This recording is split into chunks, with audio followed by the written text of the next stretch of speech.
চলেন আজকে আমরা আসলে খুবই এক্সাইটিং বিষয় নিয়ে আলোচনা করব, সেটা হচ্ছে অ্যাজাইল। ঠিক আছে, অ্যাজাইল প্রজেক্ট ম্যানেজমেন্ট নিয়ে মানে খুবই এক্সাইটিং, মানে আমি নিজে খুবই এক্সাইটেড। কারণ অ্যাজাইল মানে এখন ওয়ে অফ ওয়ার্কিং। হ্যাঁ, শুধু প্রজেক্ট ম্যানেজমেন্ট না, সব জায়গায় আসলে অ্যাজাইলটাকে ইমপ্লিমেন্ট করা হচ্ছে। এবং আমরা অর্গানাইজেশনে অ্যাজিলিটি বলতে যেটা বুঝাচ্ছি, যে অর্গানাইজেশনকে কিন্তু সাস্টেন করার জন্য অ্যাজাইল হতে হবে। এবং আমরা পার্সোনাল লাইফেও we have to be agile, নাইলে কিন্তু সার্ভাইভ করা যাবে না আমরা যে অবস্থায় আছি এখন। আচ্ছা, এখানে আমাদের বিভিন্ন দেশের লোকজন ঘুরছেন, সব দেশে কি তেলাপোকা আছে নাকি নাকি তেলাপোকা শুধু বাংলাদেশে? তেলাপোকা ভাই সারা দুনিয়াতেই আছে। তেলাপোকা পৃথিবী জুড়েই, সারা পৃথিবী জুড়ে আছে। তার মানে যে অ্যাডাপ্টেবিলিটি আর কি। হ্যাঁ, মানে আমরা ওই যে মাঝে মাঝে ফান করে অনেকে বলে যে ডাইনোসরের এত বিশাল প্রাণী ছিল, সে কিন্তু সার্ভাইভ করতে পারেনি, অ্যাডাপ্টিভিটি। আর যে এখন যে আমরা আমাদের রান্নাঘরে তেলাপোকা দেখি, এরই কোন এক বংশধর হয়তো ডাইনোসরের পিঠেও বসেছিল। তেলাপোকা ভাই 30 কোটি বছর ধরে পৃথিবীতে আছে। আচ্ছা, আমরা আসলে অ্যাজাইল নিয়ে যে কথাবার্তা বলবো, পিএমপি আসলে এক্সামের যে মেজর চেঞ্জটা হয়েছে সেটা হচ্ছে যে 2021 সালের 2 জানুয়ারি থেকে 50% কোশ্চেন আসবে অ্যাজাইল থেকে, আর 50% হচ্ছে প্রেডিক্টিভ প্রজেক্ট ম্যানেজমেন্ট থেকে।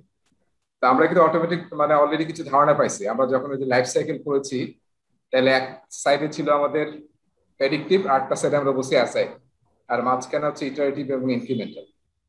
তাহলে আমরা যদি অ্যাজাইল নিয়ে কথা বলি, তাহলে কিছু পয়েন্ট কিন্তু অলরেডি আমাদের মাথায় চলে আসে, তাই না? অ্যাজাইল বলতে আমরা কি কি বুঝি, যদি আমি একটু সবাইকে জিজ্ঞাসা করি। একটা হচ্ছে ইটারেটিভ হতে হবে, তাই না? মানে রিপিটেড হতে হবে ভাই, কম্বিনেশন। হ্যাঁ, তারপরে ইনক্রিমেন্টাল মানেটা বুঝছি তো আমরা, না? মানে আমাদের কিছু ডেলিভারি দিতে হবে ইউজারকে। সো এই কনসেপ্ট গুলো কিন্তু খুবই নতুন কনসেপ্ট, যে আমাদের ইনক্রিমেন্টাল মানে আমরা কত কুইকলি, এবং আরেকটা কি ফাস্ট ডেলিভারি, তাই না? অ্যাজাইল এর সাথে আরেকটা কথা বলা হয় ফাস্ট ফেল। যদি ফেল করতে হয় তাহলে আমরা তাড়াতাড়ি ফেল করে শিখবো, কিন্তু 1 বছর পরে গিয়ে ফেল করে তারপর শিখলাম, তাহলে কোনো লাভ হবে না। সো যদি ফেল করতে হয় তাহলে লেটস ফেল ফাস্ট। হ্যাঁ, সো দ্রুত ফেল করে আমরা শিখবো। তারপর আর কি ছিল? ফিডব্যাক, তাই না? ডাইনামিক মানে আপনার সবকিছু ডাইনামিক্স হবে। তারপরে কি চেঞ্জ ড্রিভেন, তাই না? আমরা নরমালি আমাদের মাইন্ডসেটটা কি, যে আমরা চেঞ্জটাকে মেনে নিতে চাই না, তাই না? তো আমাদের রিপিটেড ছিল ভাইয়া। হ্যাঁ, রিপিটেড। হ্যাঁ, ওই যে ইটারেটিভ হতে আমাদের রিপিটেড হয়ে গেল আর কি। সো চেঞ্জ ড্রিভেন, আমরা চেঞ্জ নিয়ে কাজ করব। ঠিক আছে, আর কোনো পয়েন্ট আছে ইম্পর্টেন্ট যেগুলো অ্যাজাইলের সাথে যায়? দেখেন, এই যে মানে এই জিনিসগুলো আমরা কিন্তু অলরেডি কিছু কথা বলেছি। আজকে আমরা একদম আসলে অ্যাজাইলে ডিপ ডাইভ দেবো, এবং আমি 2টা ক্লাসে শেষ করার চেষ্টা করব অ্যাজাইল প্র্যাকটিস গাইডের মেইন অংশটা, যেটা আমরা পিএমপি এক্সামের জন্য সিলেবাস মনে করছি আমি আর কি। সেটা হচ্ছে চ্যাপ্টার নম্বর 2, 3, 4, 5, আর হচ্ছে আপনার কয়েকটা অ্যাপেন্ডিক্স পড়তে হবে, আর হচ্ছে যে অ্যাজাইল প্র্যাকটিস গাইডের 6 নম্বর চ্যাপ্টারে কিছু টপিক পড়তে হবে। সো এই কয়েকটা জিনিস আমি কভার করার চেষ্টা করব। সো মানে অ্যাজাইলের গল্পটা এইভাবে শুরু হয়েছিল যে আমরা যারা সফটওয়্যার ডেভেলপমেন্ট কাজ করতো, এরকম 17 জন থট লিডার্স, তারা আসলে ফেব্রুয়ারি মাস, 2001 সালের ফেব্রুয়ারি মাসে আমেরিকার অটোয়া জায়গায় তারা মানে সমবেত হয়েছিল একটা কনফারেন্স। 17 জন হয়ে তারা আসলে তাদের যে পেইন পয়েন্ট গুলো ছিল সেই সময়, প্রেডিক্টিভ প্রজেক্ট ফলো করতে গিয়ে, প্রজেক্ট ম্যানেজমেন্ট ফলো করে প্রজেক্ট ম্যানেজ করতে গিয়ে সফটওয়্যার কোম্পানিগুলো খুব ভুগতেছিল। কারণ কি? 1 নম্বর কারণ হচ্ছে সফটওয়্যার কিন্তু ইনট্যানজিবল জিনিস নিয়ে কাজ করে, নট ট্যানজিবল। ফলে যখন কোনো কিছু তৈরি করে কাস্টমার কাছে নিয়ে যায়, কাস্টমার দেখার পরে তার মনে হয় যে আমি তো এটা চাইছিলাম, যেরকম চাইছি এরকম হয় নাই, আমার এরকম লাগবে, বা এর সাথে এডিশনাল কিছু লাগবে, এরকম কিন্তু চেঞ্জ গুলো চলে আসে, যেহেতু জিনিসটা পুরোটা ইনট্যানজিবল থাকে। আমরা একটা ভিডিও দেখেছিলাম, তাই না? কোথায় অ্যাজাইল ইউজ করা যায়, কোথায় অ্যাজাইল ইউজ করা যায় না। নলেজ ওয়ার্ককে আমরা অ্যাজাইল ইউজ করতে পারি, রিসার্চ ইউজ করতে পারি, যেখানে খুব সহজে ভেঙে চুরে আবার ঠিক করা যায়। এই সমস্ত কাজে আসলে অ্যাজাইল প্রেফারেবল। তো সফটওয়্যার যেহেতু সফট, তো তারা কিন্তু মানে সবচেয়ে ভুগতেছিল যে কিভাবে আমরা প্রজেক্ট ঠিক মতো ম্যানেজ করতে পারি, কারণ ডেডলাইন মিস করছি, কস্ট ঠিক রাখা যাচ্ছে না, হ্যাঁ, টিমের মধ্যে মোটিভেশন নাই। এরকম অবস্থায় how can we do the project management in the better way. তো সেখান থেকে আসলে অ্যাজাইলের জন্ম। এবং সেই সময় আসলে ম্যানুফ্যাকচারিং বা আরো বিভিন্ন জায়গায় যে সমস্ত বেস্ট প্র্যাকটিস ছিল ম্যানেজমেন্টের, যেমন লিন জানি আমরা, তারপরে কানবান জানি, হ্যাঁ, এই যে এরকম যে অনেকগুলো ছিল ওই সময় ওয়ার্ল্ডে, সেখান থেকে আসলে তারা নেওয়ার চেষ্টা করতেছে যে এখান থেকে আমরা কিভাবে আমাদের সফটওয়্যার ইন্ডাস্ট্রিতে নিয়ে আসতে পারি, সফটওয়্যার কিংবা আইটি ইন্ডাস্ট্রি। এখান থেকে ওনারা চিন্তা করে চারটা ভ্যালুসকে আইডেন্টিফাই করে। তা আমরা ওই চারটা ভ্যালু দেখার আগে আমি সবাইকে যেটা বলবো, মানে আমাদের মাইন্ডটা একটু ওপেন করতে হবে, কারণ আমরা এখানে কিছু ভ্যালুস দেখবো এবং কিছু প্রিন্সিপালস দেখবো। চারটা ভ্যালুস এবং 12 প্রিন্সিপালস, যেটা আমার মনে হয় আমাদের ট্রেডিশনাল মাইন্ডসেট সেটাকে অনেক মানে অন্যরকম একটা ধাক্কা দিবে আর কি। যারা আগে দেখি নাই, যারা দেখছি তাদের জন্য কোনো ব্যাপার না, যারা দেখি নাই তাদের জন্য একটা ধাক্কা দিবে। কারণ আমরা ট্রেডিশনাল প্রজেক্ট ম্যানেজমেন্টে যেভাবে চিন্তা করি আমরা আসলে এতদিন করে আসছি, সেটা কিন্তু পুরাটাই উল্টা দেখবো। ঠিক আছে, so let's start.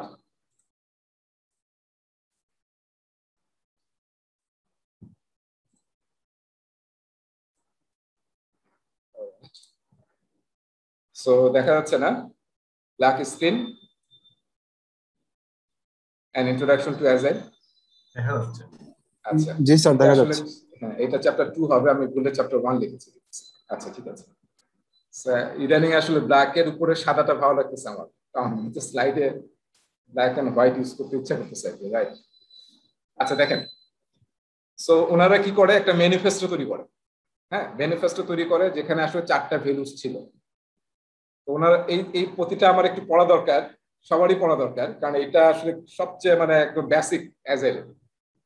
So we are uncovering better ways of developing software by doing it and helping others do it.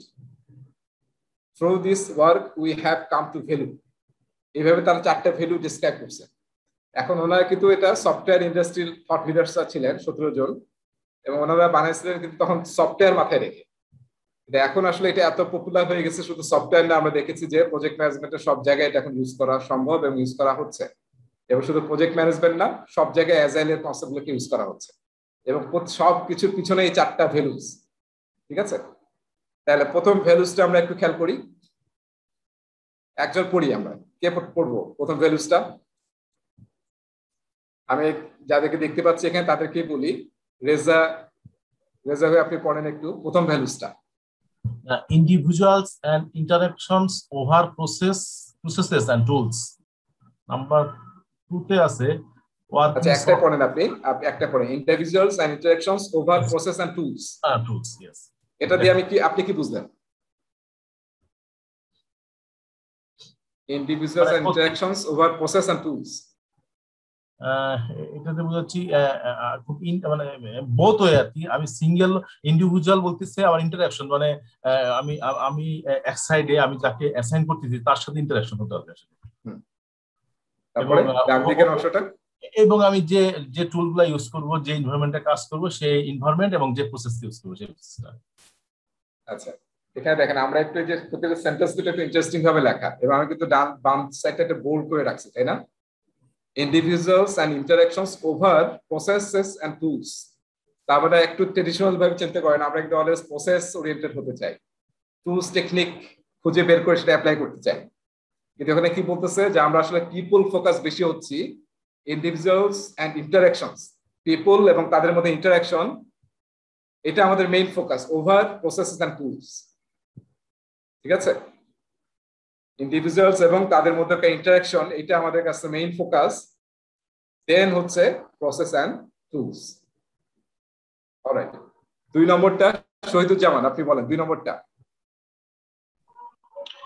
Working software over comprehensive documentation. এখানে যে ওনারা সফটওয়্যার ফরম্যাট ছিলেন, তো ওনারা লিখেছিলেন সফটওয়্যার কিন্তু আজকাল এর ব্র্যাকেটে প্রোডাক্ট লেখা হয় আর কি, এনি প্রোডাক্ট সার্ভিস আউটপুট, যেটার কারণে প্রজেক্ট ইনিশিয়েট হয়। তাহলে working product over comprehensive documentation, কি বুঝলাম আমরা এখান থেকে শহীদুজ্জামান ভাই? এখানে যেটা হচ্ছে আমাদের যে আউটপুট ডেটা সেটাতে আমরা বেশি এমফাসিস দিব ডকুমেন্টেশনের। তারপরে আমরা যেমন ট্রেডিশনাল প্রজেক্ট ম্যানেজমেন্টে কম্প্রিহেন্সিভ ডকুমেন্টেশন, যে আগে ডকুমেন্ট সব ঠিক করতে হবে, বিশাল ডকুমেন্ট লিখতে হবে, দেন আমরা আসলে ওয়ার্কিং প্রোডাক্ট নিয়ে বা আউটপুট নিয়ে কাজ করব, ঠিক আছে? কিন্তু এখানে কিন্তু মাইন্ডসেট আমরা পুরো শিফট করে ফেলতেছি, working product over comprehensive documentation. আচ্ছা, এরপরে Shams,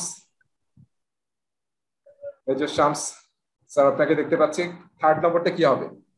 customer collaboration over contract negotiation. হ্যাঁ, তার মানে আমরা কি বুঝছি? নেগোসিয়েশন হচ্ছে কাস্টমার কোলাবোরেশনটাকে গুরুত্ব দিতে হবে। হ্যাঁ, আমাদের যে ট্রেডিশনাল মাইন্ডসেট হচ্ছে কন্ট্রাক্টে যা লেখা আছে এর বাইরে কোনো কিছু করা যাবে না, কিন্তু আমরা বলতেছি যে হ্যাঁ কন্ট্রাক্ট তার জায়গায় থাক, কিন্তু আমরা আসলে কোলাবোরেশন কাস্টমারের সাথে কিভাবে কোলাবরেট করতে পারবো সেটা আসলে মেইন ফোকাস দেবো। হ্যাঁ, আচ্ছা, এরপরে কামরুল ভাই লাস্টেরটা।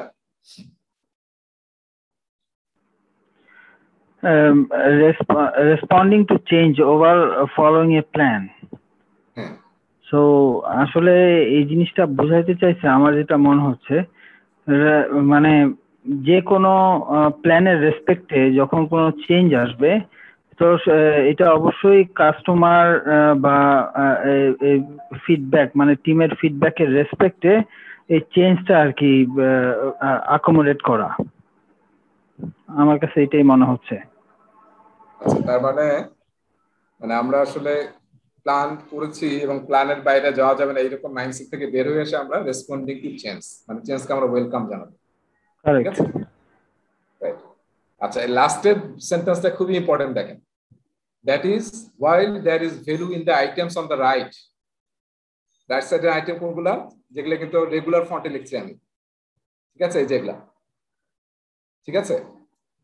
that is while there is value in the items on the right, we value the items on the left more.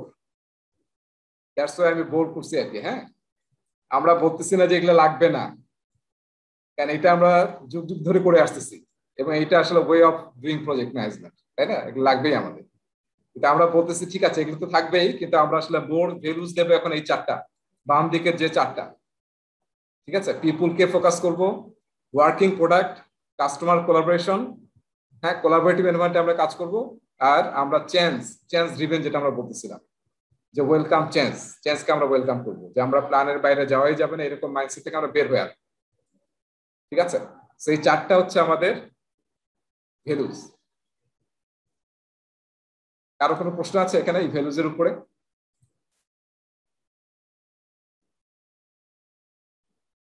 আচ্ছা, আসেন এখন আমরা যাচ্ছি হচ্ছে ছোট্ট একটা এক্সারসাইজ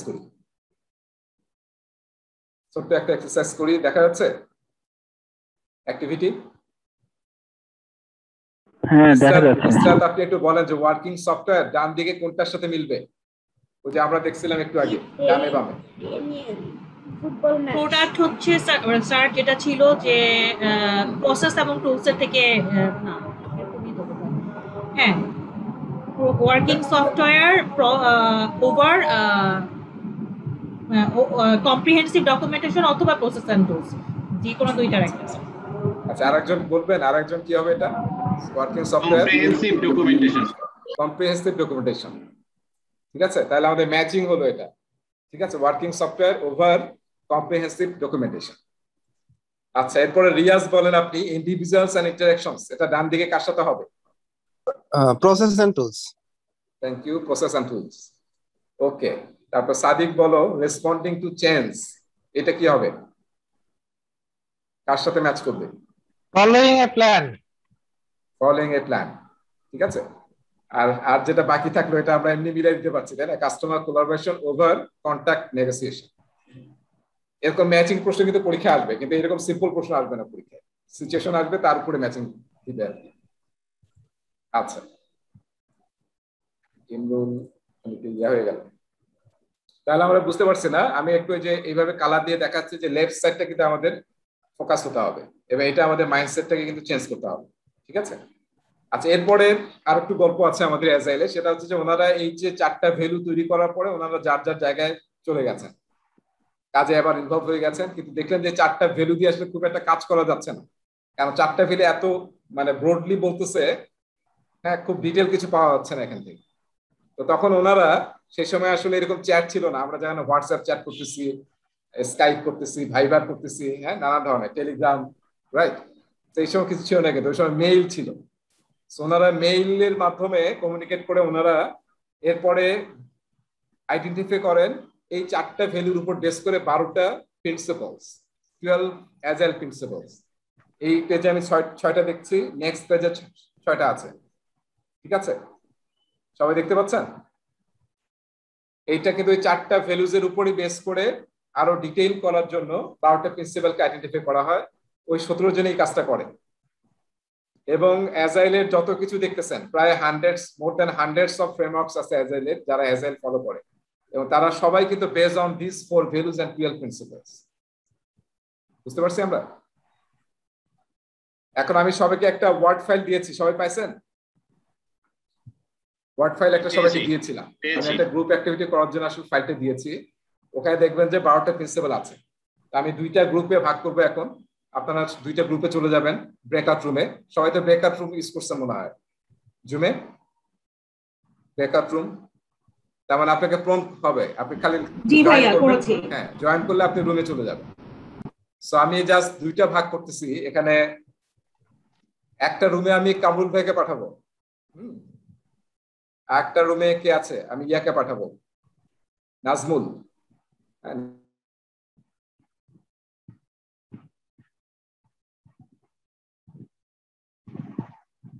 ছয়টা প্রিন্সিপাল দিয়েছি, 12টা প্রিন্সিপাল। এটা দেখবেন একটা আমি কাজ দিয়েছি, কি কাজ সবাই কি খেয়াল করেছেন? কি কাজ ছিল এটা? একটু দেখি কি কাজ ছিল।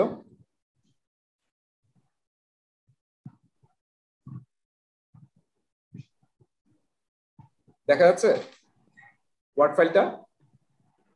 হ্যাঁ দেখা যাচ্ছে। হ্যাঁ আপনার যা শর্টার ভার্সন, মানে এখানে মেইন পয়েন্টটা কি বলতে চাইছে 2-3টা ওয়ার্ডে, বেশি না। ঠিক আছে, 2-3টা ওয়ার্ডে এখানে 2টা কিন্তু দেওয়া আছে স্যাম্পল, তার মানে বাকি 5টা করতে হবে। তো এটা করাটাই শুধু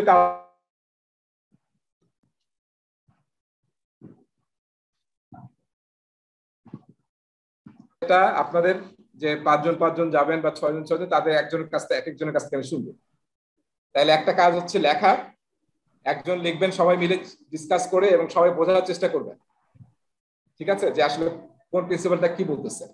তাহলে আমি যেটা বলছি যে যিনি কামরুল ভাইয়ের টিমে থাকবেন উনি প্রথম 6টা সলভ করবেন, আর যিনি নাজমুল ওনার টিমে থাকবেন তারা বাকি 6টা সলভ করবেন।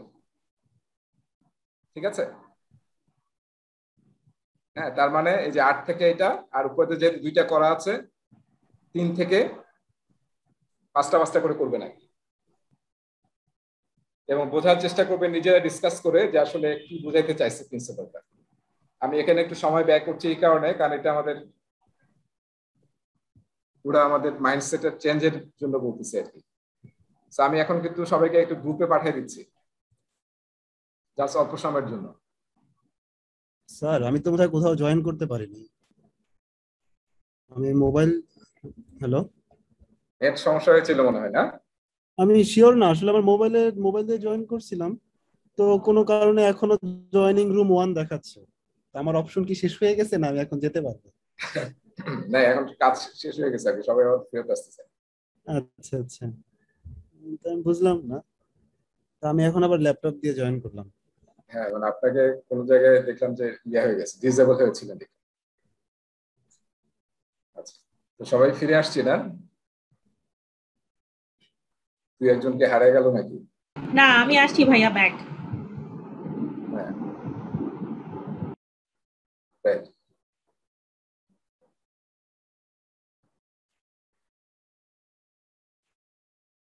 অলরাইট। সো আমার মনে হয় সবাই ফিরে আসছি আমরা। আচ্ছা, আবু সালে নামে কেউ আছেন নাকি? আবু সালে? আবু সালে অ্যাকচুয়ালি আমি রিয়াজ। আচ্ছা আচ্ছা আচ্ছা, ঠিক আছে, ওই জন্য নামের সাথে মিলাতে পারছি না, আমার ফোনে দেখছে আবু সালে। আচ্ছা ঠিক আছে, আমি তাহলে শেয়ার করি। তাহলে আমরা সবাই দেখেছি না? তাহলে আমরা কি করতে পারবো না? গ্রুপ 1 এ কামরুল ভাই, আপনি তাহলে আপনার স্ক্রিন শেয়ার করেন। আপনারা কি দেখলেন? হ্যাঁ নিশিত ভাই একটু দেখান। হ্যাঁ আমি দেখাচ্ছি। আচ্ছা রেজা ভাই দেখতে পাচ্ছেন? সবাই দেখতে পাচ্ছেন আমার স্ক্রিন? না না দেখতে পাচ্ছি না। আচ্ছা আমি আগে স্টপ করি। হ্যাঁ আমি স্টপ করলাম। হ্যাঁ ঠিক আছে, এখন দেখতে পাচ্ছি। সবাই দেখতে পাচ্ছেন? এখন ঠিক আছে, এখন দেখা যাচ্ছে। আচ্ছা আমি যদি 3 নাম্বারটা ধরি, 3 নাম্বারটা আমার কাছে মনে হয়েছে যেটা ডেলিভারিং ওয়ার্কিং সফটওয়্যার, এই ভ্যালুসটাকে আসলে এমপ্যাথাইজ করা হয়েছে এই 3 নাম্বারে। আমাদের গ্রুপের সবাই এই ব্যাপারে আমরা একমত ছিলাম 3 নাম্বার। ঠিক আছে।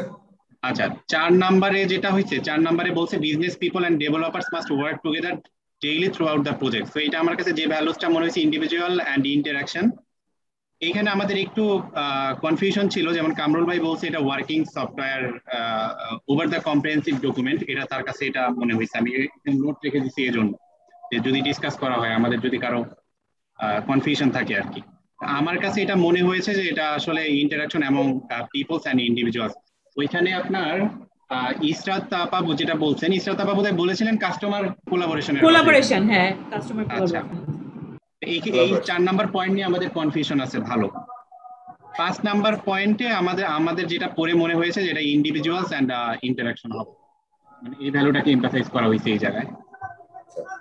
6 নাম্বারেও সেম, এবং 7 নাম্বারে কিন্তু ওয়ার্কিং সফটওয়্যার ডেলিভারিকে প্রাধান্য দেওয়া হয়েছে। ঠিক আছে, আপনারা ভ্যালুর সাথে কানেক্ট করার চেষ্টা করছেন, তাই তো? জি জি। আচ্ছা ঠিক আছে, ওটা একটা পার্সপেক্টিভ। আর আমরা যা চেয়েছিলাম শর্ট এন্ড ভার্সন আর কি, যে প্রিন্সিপালটা দেখছি এর শর্টার ভার্সনটা কি হবে। আচ্ছা ঠিক আছে, নাথিং। আমি কি স্ক্রিন শেয়ার বন্ধ করব? না না, স্ক্রিন থাক, স্ক্রিন থাক। সবাই কি লেখা দেখতে পাচ্ছে ওনার? জি দেখতে পাচ্ছি। আচ্ছা আমরা একটু প্রথমটা একটা, আমরা আসলে মেইন টার্গেট হচ্ছে প্রতিটা প্রিন্সিপালকে বুঝতে পারা। তাহলে আপনাদের টিমের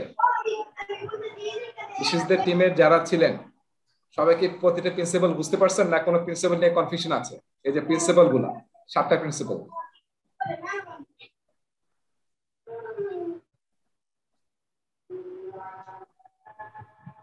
কার প্রশ্ন আছে? না প্রশ্ন নাই, কিন্তু এটা তো অ্যাকচুয়ালি আমাদের আন্ডারস্ট্যান্ডিং, আমরা আসলে আমাদের ক্লারিফিকেশন দরকার আসলে মানে কি হচ্ছে। আচ্ছা 5 নম্বর নিয়ে আমার একটুখানি কনফিউশন, সেটা হচ্ছে আমার কাছে মনে হচ্ছে এটা মোটিভেশন হলে ভালো হয় 5 নম্বরটা।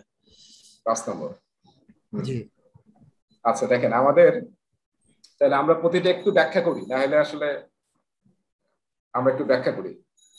Our highest priority is to satisfy the customer through early and continuous delivery of valuable product. ঠিক আছে, valuable সফটওয়্যার অথবা প্রোডাক্ট। ঠিক আছে, এটা আমরা সবাই বুঝতে পারতেছি না? আমরা শুরু থেকে আলোচনা করতেছি ভ্যালু, আমাদের ফোকাস থাকতে হবে value creation for our customer as early as possible. ঠিক আছে, 2 নম্বরটা হচ্ছে ওয়েলকাম চেঞ্জিং রিকোয়ারমেন্টস, যেটা হচ্ছে ওয়েলকাম চেঞ্জ আর কি, ইফ লেট ইন ডেভেলপমেন্ট। মানে এখানে আমরা মাইন্ড ওপেন করছি যে আমরা চেঞ্জ নেব। Agile process harness change for the customer's competitive advantage. কেন চেঞ্জটা নিচ্ছি? আমার নিজের জন্য, কাস্টমারের জন্য। কাস্টমার যাতে মার্কেটে কম্পিটিটিভ থাকতে পারে, এই জন্য আসলে আমি ইনশিওর করার জন্য করছি। নিশ্চিত একটু আপনি বড় করে দিয়ে স্ক্রিনটা, মানে যে 100, হ্যাঁ একটু বড় করে, রাইট। ঠিক আছে, তাহলে আসলে আমরা কেন নিচ্ছি? কাস্টমারকে বেনিফিটেড করার জন্য। আমাদের মেইন ফোকাস কাস্টমার। 3 নম্বর হচ্ছে deliver working software frequently from a couple of weeks to a couple of months with a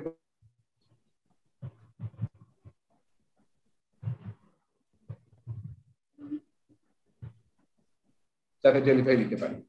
এবং এই যে 3 নম্বরটা নিয়ে এখন কিন্তু অনেকে কোশ্চেন করে যে এটাও কিন্তু এখন লেট, স্পেশালি আইটি এবং সফটওয়্যার ইন্ডাস্ট্রিতে। এই যে আমরা বলতেছি couple of weeks two couple of months, এটাও কিন্তু সফটওয়্যার ইন্ডাস্ট্রিতে এখন লেট।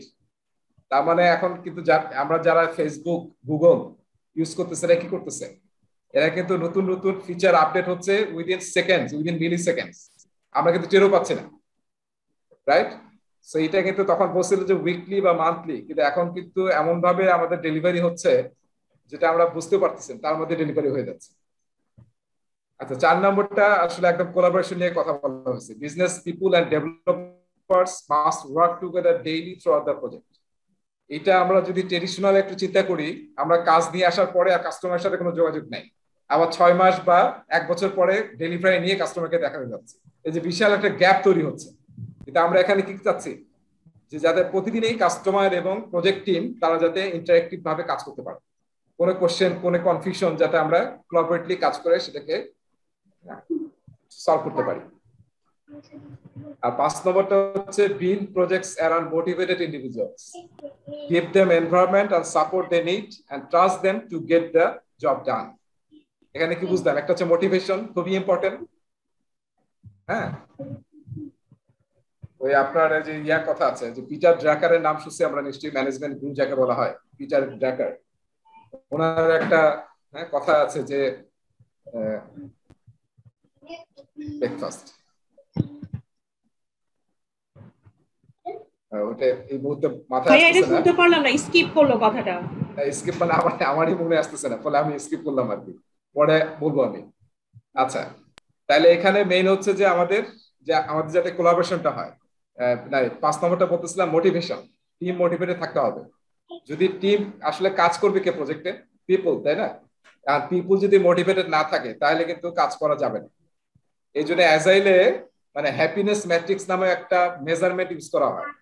আমার টিম কতটুকু হ্যাপি আছে, প্রতিটা টাইম বক্সের শেষে হ্যাপিনেসও মাপা হয় যে আমার টিম কতটা মোটিভেটেড আছে, কতটা হ্যাপি আছে। কারণ যদি মোটিভেটেড টিম না হয় তাহলে কিন্তু কাজ ভালো হবে না এবং আসলে আপনি অ্যাচিভ করতে পারবেন না টার্গেট।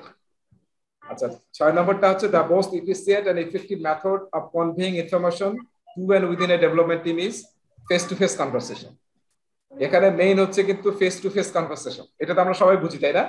সবচেয়ে কমিউনিকেশনের ব্যান্ডউইথ সবচেয়ে বেশি কোন কমিউনিকেশনে? মোবাইলে কথা বলে, ইমেইলে, নাকি face to face? Face to face, তাই না? সো এটাই কিন্তু যেখানেই সুযোগ হবে আপনাকে ফেস টু ফেসটাকে এনাবল করতে হবে, ফেস টু ফেস কমিউনিকেশন। কারণ কি? কারণ যখন আমরা ফেস টু ফেস কথা বলি তখন কিন্তু আমাদের হয় কি বলে, আমরা কিন্তু নন ভার্বাল কমিউনিকেশন গুলো ইজিলি বুঝতে পারি, যেটা ফোনে বা ইমেইলে বোঝা সম্ভব না। আর 7 নম্বর কি ছিল? পরের পেজে চলে গেল নাকি? হ্যাঁ, আচ্ছা, এইটা আমাকে একটু আপনারা বলেন। ওয়ার্কিং সফটওয়্যার অথবা working product is the primary measure of progress. এটি দিয়ে আমরা কি বুঝলাম? একজনের আন্ডারস্ট্যান্ডিং বলেন।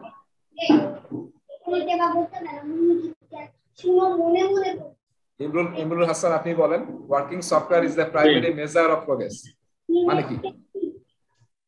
মানে সফটওয়্যারের ডেভেলপমেন্টের ক্ষেত্রে সফটওয়্যারের যে কাজটা কি, যারা সফটওয়্যারের সাথে এঙ্গেজ ডেভেলপার যারা, এই কাজটাকে গুরুত্ব দিতে হবে এবং কাজটাকে গুরুত্ব দিলে সেই কাজের প্রোগ্রেসটা বাড়বে। দেখেন, এখানে কিন্তু খুবই ইম্পর্টেন্ট একটা কনসেপ্ট আছে, ওয়ার্কিং সফটওয়্যার অথবা working product is the primary measure of progress. এটা কি ট্যানজিবল হয়ে গেল? হ্যাঁ স্যার, এটা কি ট্যানজিবলের কোনো ব্যাপার বিষয়? Tangible, intangible? হ্যাঁ, ট্যানজিবল মানে যেটা বানাচ্ছি সেটা যাতে আমরা দৃশ্যমান বা একটু বেশি হয় আর কি। হ্যাঁ, মানে এরকম না, আমরা যে ফুটপ্রিন্ট থাকে, যেটা একটা ফুটপ্রিন্ট থাকে, মানে আমরা কিছু করছি সেটা যাতে প্র্যাকটিক্যাল এভিডেন্স থাকে আর কি।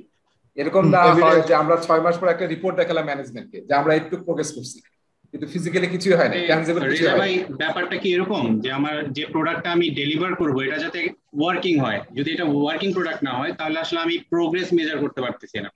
তার মানে আমার প্রোগ্রেসই হয় না, অ্যাজাইল কি বলে যতক্ষণ প্রোগ্রেসই হয় না। হ্যাঁ, সেটাই। ঠিক আছে, শুধু ডকুমেন্টেশন দিয়ে প্রোগ্রেস হবে না। আমরা কিন্তু ট্র্যাডিশনাল প্রজেক্ট ম্যানেজমেন্টে করি কি 6 মাস ধরে প্ল্যানিং ডকুমেন্ট বানাই বলি যে এটা আমাদের প্রোগ্রেস।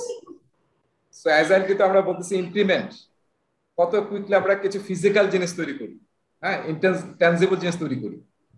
হ্যাঁ, ট্যানজিবল বলা যাবে না, কিছু ইনট্যানজিবল জিনিস হতে পারে, কিন্তু আপনার মানে ওয়ার্কিং কিছু হইতে হবে যেটা আসলে প্রোগ্রেস মেজার করবে প্রজেক্টের, নট যে ডকুমেন্টেশন বা ভালো খুব সুন্দর গ্রাফিক্যাল রিপোর্ট, এটা না। আচ্ছা, এরপরে পরের টিমের কাছে আমরা যাই। পরের টিম আমি ভাই এটার তাহলে কিওয়ার্ড কি হইলো, মানে কিওয়ার্ডটা কি, শর্ট এন্ডটা কি হইলো? এটা কিন্তু ক্লিয়ার হলো না আমার কাছে। মানে মেজার অফ প্রোগ্রেস কি শর্ট ভার্সন নাকি working software short version? Working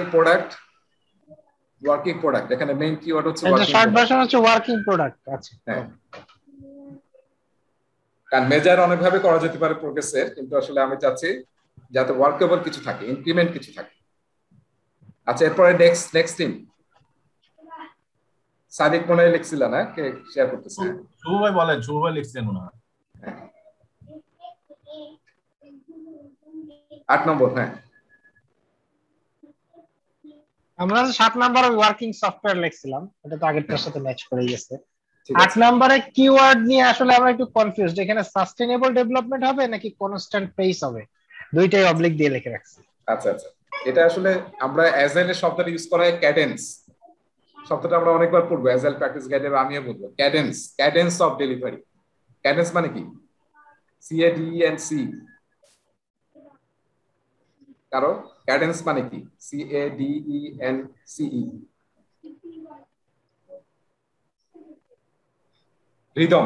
rhythm. আমরা বলি না সুরের মূর্ছনা, হ্যাঁ, মানে আপনি যদি কোনো মানে সুরের ইয়াটা না থাকে, রিদমটা না থাকে, তাহলে কিন্তু একটা ভালো গানও মানে অন্যরকম লাগবে, তাই না?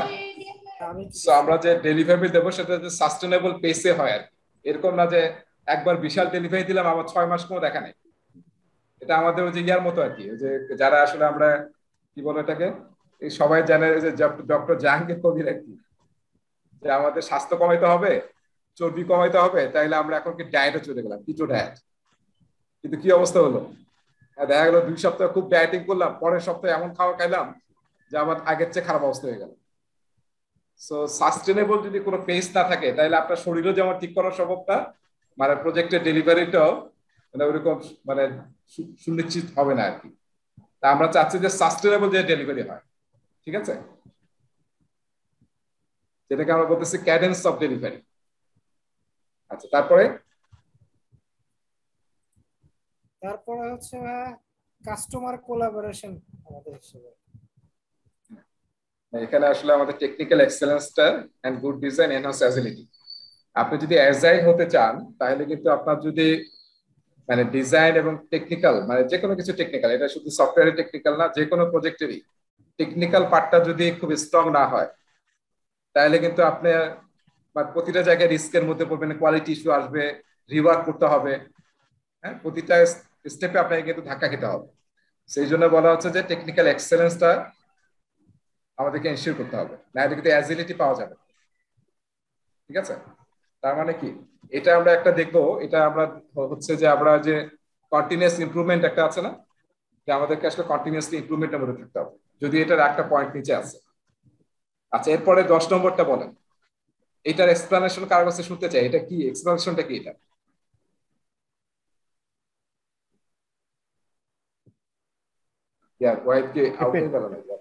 keep it simple. আচ্ছা, 10 নম্বরটা দেখেন, শর্ট ভার্সনটা ঠিক আছে যে কিপ ইট সিম্পল, কিন্তু মানে অর্থটা কি বোঝাচ্ছে?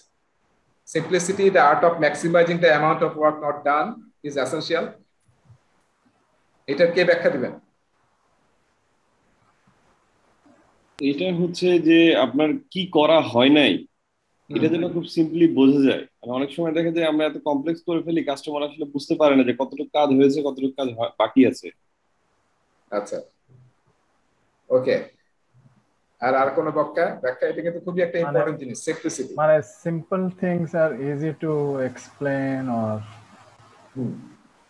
মানে বোঝানো এবং করাটা এই ধরনের কিছু। আর হ্যাঁ, মানে কি যেটা কে বলছে, আইনস্টাইন নাকি বলছে যায় না, কিপ ইট সিম্পল স্টুপিড, তাই না?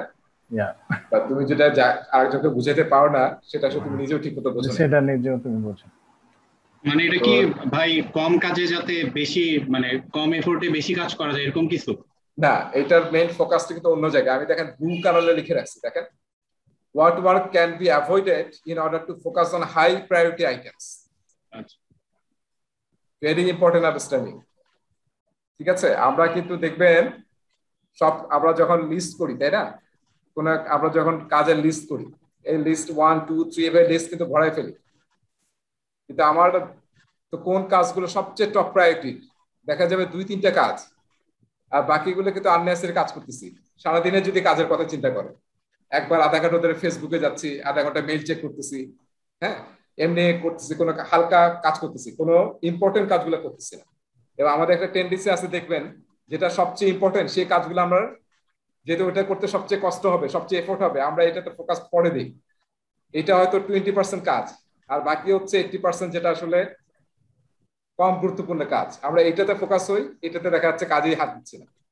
অবশ্য এই 2-3টা কাজ যদি আমরা করে ফেলতাম, তাহলে আসলে কি মেইন কাজই কিন্তু হয়ে যেত। ঠিক আছে?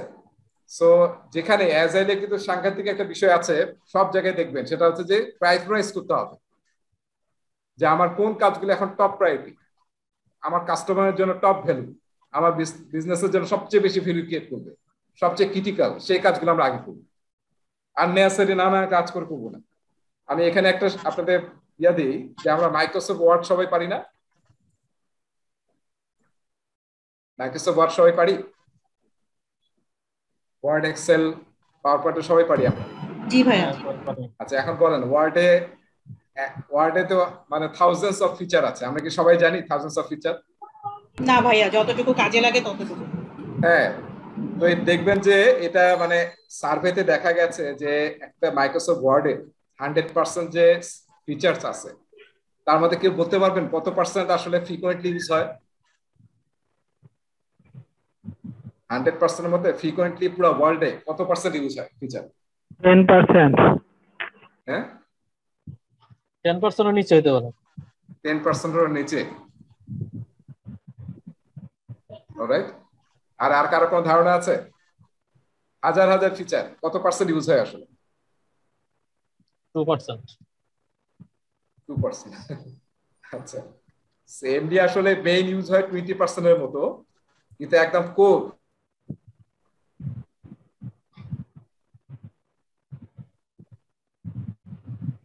যদি এরকম মাইক্রোসফট ওয়ার্ডের মতো কোনো সফটওয়্যার বা কোনো প্রোডাক্ট তৈরি করতে চাই, তাহলে আসলে আমার ফোকাস হওয়া দরকার কোন জায়গায়? যে ফিচার গুলো কাস্টমারের কাছে সবচেয়ে বেশি ইম্পর্টেন্ট, সবচেয়ে ফ্রিকোয়েন্ট ইউজ হয়, সবচেয়ে বেশি ভ্যালু দিবে, সেই 7% কে আইডেন্টিফাই করা দরকার, এবং সেইটা আসলে সবার আগে ডেলিভারি দেওয়া দরকার। বুঝতে পারছে সবাই? ঠিক আছে, আমরা একটা এখন থেকে ফোকাস। এখানে আমার একটা ছোট কোশ্চেন ছিল রেজা ভাই। হ্যাঁ হ্যাঁ বলেন। যে আপনি যেটা বললেন যে আসলে এই প্রায়োরিটি দেওয়ার জন্য, তো আমি যখন একটা প্রোডাক্ট বানাই, ট্যানজিবল বা ইনট্যানজিবল যেটাই হোক, হ্যাঁ, সো মনে করেন আমার একটা সফটওয়্যার মডিউল বানাইতে হবে 50টা। তো আমি তো অবভিয়াসলি যে আমার যদি অ্যাজাইল প্র্যাকটিস করি, আমি স্ক্রামের মাধ্যমে আমি ইটারেটিভ প্রসেসে যদি আমি কাজটা করি, তাহলে যেটা হচ্ছে সেটা হচ্ছে যে আমার তো প্রায়োরিটি দেওয়ার কিছু না, আমার তো এন্ড রেজাল্টটা আনবার জন্য আমার মডিউলটাকে ডেলিভারি করতে হবে। সো এখন ব্যাপারটা হচ্ছে যে এই 1 2 3 4 করে আমাকে 10 পর্যন্ত যাইতে হবে বা 50 পর্যন্ত। প্রোডাক্টের ক্ষেত্রে একই কথা বলতেছি, যে প্রোডাক্টও কিন্তু সেম। তা প্রায়োরিটি আমি কিভাবে দেব? কারণ প্রায়োরিটি তো না, আমার তো গোল হইতেছে মাই আলটিমেট ডেস্টিনেশন, সো এটা থেকে আমাকে একটা সিকোয়েন্স মেনটেন করতে হবে। হ্যাঁ, এই যে আপনি যখনই কোনো একটা কাজ দিবেন, ওই কাজের মধ্যে ছোট কাজ হোক, ছোট কিছু ফিচার হোক, তার মধ্যে আবার দেখতে হবে সবচেয়ে টপ প্রায়োরিটি কোনটা, ওইটাকে আবার আপনাকে প্রায়োরিটাইজ করতে হবে। দিয়ে আপনি প্রথমটা টপ প্রায়োরিটিটা আগে ডেলিভারি দিবেন। ওই আপনার টোটাল তো দিতেই হবে, কিন্তু প্রতিটা ধাপেই প্রতিটা সেকশনেই আপনাকে চিন্তা করতে হবে যে মানে টপ প্রায়োরিটিটা আপনি সবার আগে ডেলিভারি দিবেন। ঠিক আছে? তার মানে কি, তাইলে আসলে কিছু ইনক্রিমেন্ট তৈরি হবে যেটা আসলে ভ্যালু ক্রিয়েট করবে। আর যদি আমি বাইরের কাজ করতে থাকি যেটা আসলে মেইন কোনো কাজে হেল্প করছে না, তাই তো হবে না। ঠিক আছে, ওই যে আমরা যদি ভাবে বলি আর কি, যে নামাজের যদি উদাহরণ দেয়, নামাজের যে আসলে নফল মুস্তাহাব নিয়ে মারামারি করলে হবে না, তাই না? আমাদেরকে আগে ফরজের কনসেন্ট্রেট করতে হবে যে ফরজটা ঠিক মতো আদায় হচ্ছে, তারপর ধীরে ধীরে আমরা সামনে যাব।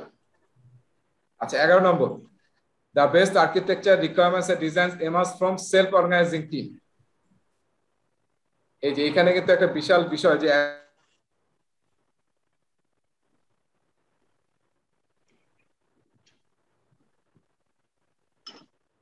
রেজা ভাই আপনি কিন্তু মাঝে মধ্যে হ্যাং হয়ে যাচ্ছেন। আমরা শুনতে পাচ্ছি না মাঝে মাঝে। তাই আমার মনে হয় সবাই বোধহয় ভিডিওটা অফ করে রাখতে পারি সবার, তাই না নাকি? আমি তো ভাই এতক্ষণ ভাবলাম আমার ইন্টারনেটের সমস্যা।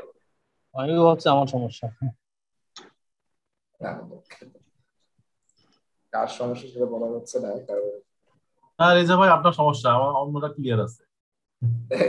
আটকে যাচ্ছে মাঝে মাঝে। ঠিক আছে আমরা সামনে আগাই।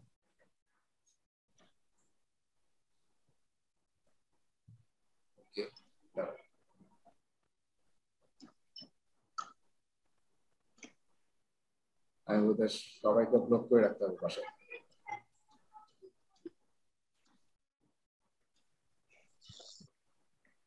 ঠিক আছে, আমি ভাবছি কি সবাইকে ইয়া করে রাখছে, এখন দেখতেছি সবাই ওপেন আছে। ঠিক আছে, এখন কি শোনা যাচ্ছে? শোনা যাচ্ছে। আচ্ছা দেখা যাক কি অবস্থা।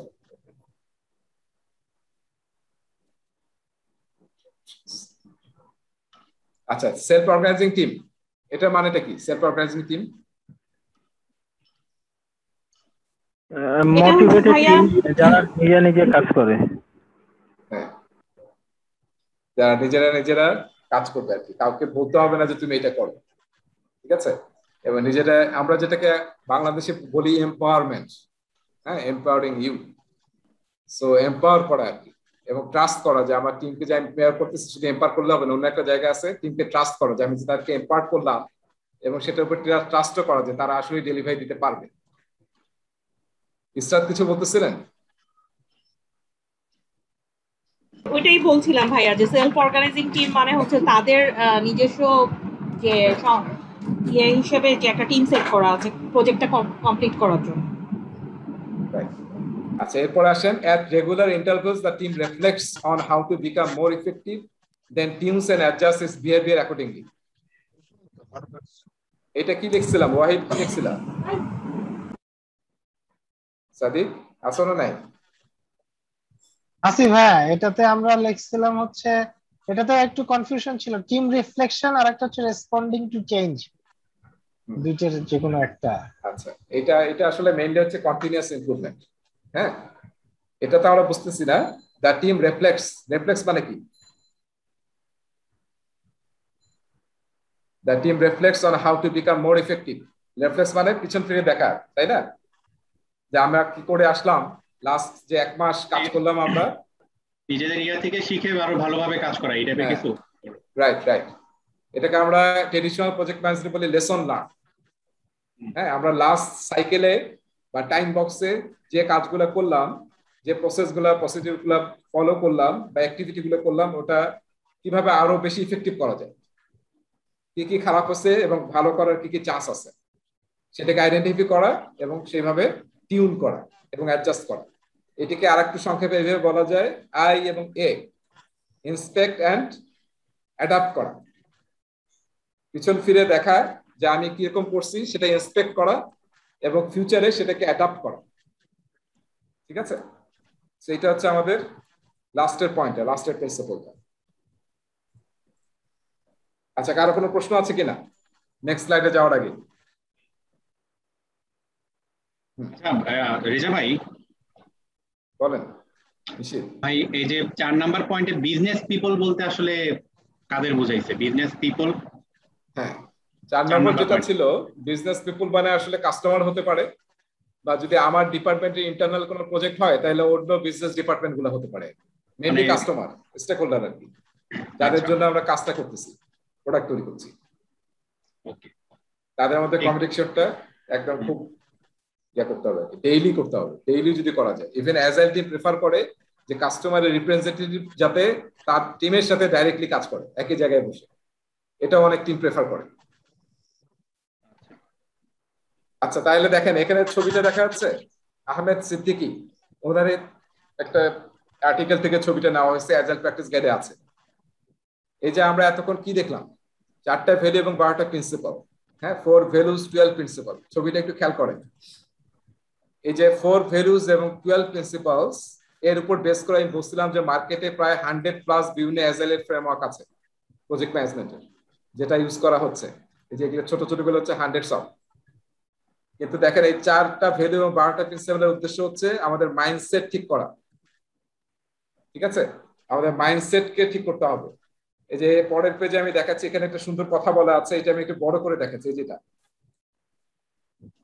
সবার কনসেপ্টটা এখানে ক্লিয়ার করতে হবে। Agile is a mindset defined by values, guided by principles and manifested through many different practices. ঠিক আছে, many practice আছে, যেমন আমরা পড়বো এক্সাম পড়বো, এক্সপি পড়বো, কানবান পড়বো, স্কামবান পড়বো, এরকম অনেকগুলো মেথডস আছে। Agile practitioners select practices based on their needs. আসল কথা আমি যেটা বলতে যাচ্ছি যে এটা Agile is a mindset। ঠিক আছে, এটা কোনো হ্যাঁ এমন কোনো ইয়া না যে এটা আসলে মেইন কি মাইন্ডসেট। আমি বারবার বলবো কিন্তু মাইন্ডসেট, আপনার মাইন্ডসেট ঠিক করতে হবে। ডিফাইন বাই ভ্যালুস, 4টা ভ্যালু ফলো করতে হবে এবং 12টা প্রিন্সিপালকে অ্যাপ্লাই করতে হবে, করে আপনার মাইন্ডসেটটাকে চেঞ্জ করতে হবে। ঠিক আছে, ট্রেডিশনাল থেকে প্রেডিক্টিভ থেকে বের হয়ে আসতে হবে, বা ওয়াটারফল মেথড থেকে বের হয়ে আসতে হবে। তাইলে এখানে একটা ছবি আছে, এখানে দেখেন অ্যাজাইল কিন্তু এরকম না যে একদম নতুন হঠাৎ করে আসছে। আমি যেটা বলছিলাম যে সেই সময় লিন, কানবান, এইসব মেথডের যে বেস্ট প্র্যাকটিস গুলো ছিল সেখান থেকে আসলে অ্যাজাইলের জন্ম হয়। আর এখানে যে অ্যাজাইল দেখছি আমরা, এই যে ভিতরে নামগুলো দেখছেন, এগুলো আসলে যে বিভিন্ন ধরনের ফ্রেম এবং প্র্যাকটিস যে আছে অ্যাজাইলের, এই কয়েকটা হচ্ছে তার মধ্যে মানে অনেক বেশি ইউজ হয় আর কি মার্কেটে। এটার ব্যাপারে অ্যাপেন্ডিক্স না অ্যানেক্স A3, আপনারা একটু দেখবেন অ্যানেক্স A3 তে এই প্রতিটার বিষয়ে প্রায় 1-2 পৃষ্ঠা করে বর্ণনা আছে এই যে অ্যাভেলেবল অ্যাজাইল ফ্রেমওয়ার্কের উপরে। এর মধ্যে সবচেয়ে পপুলার যেটা ইউজ হয় সেটা হচ্ছে স্কাম। ওয়ার্ল্ডে সবচেয়ে বেশি ইউজ হয় স্কাম, এবং সেটা মোর দ্যান বোধহয় 52 অথবা 57% যারা অ্যাজাইল ইউজ করে প্রজেক্ট ম্যানেজমেন্টে তারা ইউজ করে স্কাম। ঠিক আছে, আর এখানে আরো দেখেন ক্রিস্টাল আছে, স্কাম বান আছে। স্কাম হচ্ছে কানবানের বান আর স্কামের স্কাম, দুইটা মিলে আসছে স্কাম বান, মানে স্কামের ভালো জিনিসগুলা আর কানবানের ভালো জিনিসগুলা নিয়ে স্কাম বান মেথডস। তারপরে এক্সপি, এটা নিয়ে আমরা দেখবো এক্সট্রিম প্রোগ্রামিং, এটা আসলে সফটওয়্যার ইঞ্জিনিয়ারিং, তো সেখানকার বেস্ট প্র্যাকটিস গুলো নেওয়া হয়েছে। তারপরে ফিচার ড্রিভেন ডেভেলপমেন্ট, তারপর ডিএসডিএম, তারপর হচ্ছে ইউনিফাইড ইউপি, ইউনিফাইড কি যেন নামটা পড়ে থাকে না আবার, এই কয়েকটা কিন্তু এনএক্স A3 তে আছে। তো সেটা 1-2 পৃষ্ঠা করে আছে, সেটাও কিন্তু কিছু পড়তে হবে। আমি ক্লাসে কয়েকটা পড়াবো, সব হয়তো পড়াবো না, কিন্তু আপনাদেরকে একটু পড়ে নিতে হবে হচ্ছে এনএক্স A3 থেকে। আচ্ছা, আমরা বলতেছিলাম যে লিন থেকে, হ্যাঁ লিন থিঙ্কিং বা লিন প্রোডাক্ট ডেভেলপমেন্ট থেকে আসলে অনেক কনসেপ্ট অ্যাজাইলে নেওয়া হয়েছে। লিনের এখানে কয়টা দেখা যাচ্ছে? 1, 2, 3, 4, 7টা প্রিন্সিপাল আছে লিনের। দেখেন তো এই প্রিন্সিপাল গুলো একটু খেয়াল করে। লিনের সবচেয়ে বড় প্রিন্সিপাল হচ্ছে এলিমিনেট ওয়েস্ট। ঠিক আছে, যেখানে ওয়েস্ট পাবেন সেটাকে রিমুভ করতে হবে। ওয়েস্ট কিন্তু নানান টাইপের হয়, যেমন আপনি কোন ওয়েস্ট মানে এটা না যে মানে প্রোডাক্ট খারাপ করছি বা রিওয়ার্ক তো একটা ওয়েস্ট, 7 ধরনের রিওয়ার্ক ওয়েস্ট আছে। ঠিক আছে, তো তার মধ্যে একটা হচ্ছে রিওয়ার্ক, একটা হচ্ছে টাস্ক সুইচিং, টাস্ক যে সুইচ করা হয় একজনের কাছ থেকে আরেকজন, সেটাও কিন্তু এক ধরনের ওয়েস্ট হয়। তারপরে নন ভ্যালু এডিং অ্যাক্টিভিটি। ঠিক আছে, নন ভ্যালু এডিং অ্যাক্টিভিটি যেটা কোনো ভ্যালু অ্যাড করে না, এই ধরনের যদি কোনো কাজ থাকে সেটাকে আইডেন্টিফাই করে ওটা কিন্তু বাদ দিয়ে দিতে হবে। আপনার প্রসেসে যেখানেই পাবেন কোনো ওয়েস্ট সেটাকে আপনাকে এলিমিনেট করতে হবে, এটা হচ্ছে 1 নম্বর প্রিন্সিপাল। তারপর হচ্ছে এম্পাওয়ার দ্য টিম, তার মানে কি যে আমরা একটু আগে দেখলাম না মোটিভেট, হ্যাঁ এম্পাওয়ার দ্য টিমের একটা ছিল না point, self organizing team. So দেখেন এটা কিন্তু অ্যাজাইলের সাথে মিল আছে। তারপর ডেলিভার ফাস্ট আছে অ্যাজাইলে, ডেলিভার ফাস্ট, হ্যাঁ ক্যারেক্টারিস্টিক্স আছে। হ্যাঁ, তারপর অপটিমাইজ দ্য হোল, এটা একটু ইন্টারেস্টিং, মানে সিস্টেম থিংকিং করতে হবে। আমাদের বডিতে যদি কোনো সমস্যা হয় তাহলে কি হ্যাঁ সারোয়ার ভাই, হ্যাঁ কিছু বলতেছিলেন? না আচ্ছা, কোনো একটা নয়েজ আসছে। ও হ্যাঁ, অপটিমাইজ দ্য হোল। ঠিক আছে, তার মানে আসলে মানে আপনাকে যেমন শরীরে কোনো জায়গায় যদি প্রবলেম হয় তাহলে কি পুরো শরীর কিন্তু অসুস্থ হয়ে যায়। তো আপনি যখন শুধু একটা প্রজেক্টে যখন কাজ করবেন, সব তো আর ডিসক্রিট কম্পোনেন্ট না, সব কিন্তু একটার সাথে একটা ইন্টিগ্রেটেড, কানেক্টেড। তো আপনাকে যখনই কোনো চেঞ্জ করবেন, কোনো আপডেট করবেন, হ্যাঁ কোনো ইমপ্রুভমেন্ট করবেন, যাতে সবগুলো কনসিডার করি। এটাকে অনেক সময় আমরা বলি সিস্টেম থিঙ্কিং। ফুল হোল সিস্টেমের থিঙ্ক করতে হবে, চিন্তা করতে হবে। শুধু একটা ডিসক্রিট কোনো কিছু চিন্তা করলে কিন্তু কাজ হবে না। তারপর হচ্ছে বিল্ড কোয়ালিটি, এটা আছে না, কোয়ালিটি নিয়ে কিন্তু অ্যাজাইলের কথাবার্তা আছে। তারপরে ডিফার ডিসিশনস, এটাকে আমরা অনেক সময় এলআরএম বলি। এলআরএম মানে হচ্ছে হ্যাঁ last responsible moment. Last responsible moment তার মানে যতক্ষণ পর্যন্ত আমাদের কাছে কি প্র্যাগম্যাটিক ডেটা না থাকবে, এমপিরিক্যাল ডেটা না থাকবে। এমপিরিক্যাল শব্দটা একটু মনে রাখেন, এটা অনেকবার অ্যাজাইলে আসবে। এমপিরিক্যাল, হ্যাঁ প্র্যাগম্যাটিক। প্র্যাগম্যাটিক মানে কি? প্র্যাকটিক্যাল, তাই না? যতক্ষণ আপনার ডিসিশন নেওয়ার জন্য এনাফ ডেটা না আসবে ততক্ষণ পর্যন্ত আপনি হ্যাঁ ডিসিশন নেবেন না। এই জন্য আমরা অনেক সময় অ্যাজাইলে বলা হয় just, good, enough and just in time planning. এটা কিন্তু মেনটেন করা হয়। আমরা ট্রেডিশনাল প্রজেক্ট ম্যানেজার কি করি, আপফ্রন্ট বেশিরভাগ প্ল্যানিং করে ফেলি, যেহেতু এটাকে বলা হয় plan driven project management. So আমরা চাই যে ফুল প্ল্যানিং আমরা করবো শুরুতে, এবং আমরা এটা মনে করি যে যত বেশি প্ল্যানিং এর সময় দেবো আমরা, হ্যাঁ এবং যত ভালো প্ল্যান করবো তত আসলে এক্সিকিউশনের সমস্যা কম হবে। এটা অ্যাজাইল বলতেছে যে আমরা আসলে প্ল্যানিং করবো যতটুক জাস্ট গুড এনাফ, আমার কাজ শুরুর জন্য যতটুক লাগবে সেটা করব, এবং জাস্ট ইন টাইম, হ্যাঁ যখন যেটা লাগবে সেটা আমরা করব। এটা নিয়ে আমরা পরে কথা বলবো। আর এমপ্লিফাই লার্নিং, ওই যে আমরা একটু আগে বললাম রিফ্লেক্ট করা, ইন্সপেক্ট করা, অ্যাডাপ্ট করা, লেসন লার্ন, সেটা হচ্ছে এমপ্লিফাই লার্নিং। তো দেখেন এখান থেকে কিন্তু সামহাউ অ্যাজাইলের অনেক কিছু কিন্তু এখান থেকে আসছে, লিন থেকে। আচ্ছা, এরপরে আসতেছি কানবান। কানবানে কিন্তু এটা কিন্তু ম্যানুফ্যাকচারিং থেকে আসছে। কানবান মানে হচ্ছে সাইনবোর্ড। হ্যাঁ, এটা নিয়ে কিন্তু অ্যানেক্স A3 তে প্রায় 3 পৃষ্ঠা লেখা আছে কানবান মেথডে। কানবান মেথডের বৈশিষ্ট্য কি? সাইনবোর্ড মানে কি? এক নম্বর হচ্ছে কানবান বোর্ডে আমরা যে প্রসেস গুলো ফলো করি সেই প্রসেসের যতগুলো স্টেপস থাকবে, প্রতিটা স্টেপস অনুযায়ী স্টেপস গুলোকে আমরা ভিজুয়ালাইজ করব, যাতে একদম ট্রান্সপারেন্ট থাকে, সবাই দেখতে পায় যে এখন কোন কাজ কোন স্টেজে আছে। তাহলে প্রথম কানবানের যে প্রিন্সিপাল সেটা হচ্ছে ভিজুয়ালাইজ দ্য ওয়ার্কফ্লো। ঠিক আছে, এবং সেই জন্য ওরা এরকম একদম ফিজিক্যাল বোর্ড ইউজ করে, যেটাকে বলা হয় কানবান বোর্ড। এবং সেখানে একটা প্রসেসের হ্যাঁ আপনার বিভিন্ন স্টেপস গুলো লেখা থাকে। যেখানে যেন বলা আছে রেডি, ডেভেলপ, ডেভেলপমেন্ট ডান, সিস্টেম টেস্ট ডান, এক্সাম্পল আর কি এখানে। ঠিক আছে, এবং প্রতিটা কলামের উপরে ওয়ার্ক ইন প্রোগ্রেস লিমিট দেওয়া হয়, কেন? ফ্লো ম্যানেজ করার জন্য। এবং এখানে 8টার বেশি একবার নেওয়া যাবে না। এটা আমরা যে আলোচনা করছিলাম কিন্তু যখন আমরা ইটারেশন বেস অ্যাজাইল, একটা কি ছিল ফ্লো বেস অ্যাজাইল, আমি বলছিলাম যে ফ্লো বেস অ্যাজাইল হচ্ছে কানবান। সবার কি মনে আছে? জি ভাই, দুইটা ছিল, একটা ফ্লো বেস আর একটা। এটা আমরা এখানে যে ভাই এটা কোত্থেকে মানে আপনি যে প্রেজেন্টেশনের স্লাইডগুলো দিয়েছেন ওটা তো এটা নাই। এইটা ভাইয়া অ্যাজাইলের বইয়ে স্যার যে 3 মানে বইটা দিছে ওখানে 3 নাম্বার চ্যাপ্টারে আছে। কি অ্যাজাইল প্র্যাকটিস গাইডে? হ্যাঁ হ্যাঁ, অ্যাজাইল প্র্যাকটিস গাইডে আছে। হ্যাঁ, প্র্যাকটিস গাইডে তো সব এইটা আছে, কিন্তু পেজ নাম্বার 24 এ আছে, 24 এ আছে ফ্লো বেস আর ইন্টারঅ্যাকশন বেস। পেজ 65 এ আছে এই যে। আমি তো 24 এ দেখতেছি ভাইয়া। না না ভাইয়া যেটা বলতেছে যে ওই যে আপনার ফ্লো বেস আর ইন্টারঅ্যাকশন বেস কথাটা, এটার ছবিটা আছে আপনার 24 নাম্বার পেজে অ্যাজাইল। ও হ্যাঁ, ওই যে আমরা যেটা প্রথম মানে সেকেন্ড ক্লাসে পড়াছিলাম। জি জি ভাইয়া। আচ্ছা ঠিক আছে, এটা মানে সবাই চিন্তিত হওয়ার কিছু নাই, এটা স্লাইডটাও দেওয়া হবে। এটা আসলে পুরো অ্যাজাইলের স্লাইড আর কি, এটা অনেকগুলো পেজের স্লাইড, এই স্লাইডটা দেওয়া হবে। হ্যাঁ আচ্ছা আচ্ছা, ম্যানেজ ফ্লো, এই যে এটা কিন্তু ফ্লো বেস অ্যাজাইল। আমরা আসলে ফ্লোটা ম্যানেজ করতে চাই, এবং কিভাবে করি আসলে যে ওয়ার্ক ইন প্রোগ্রেস লিমিট দিয়ে।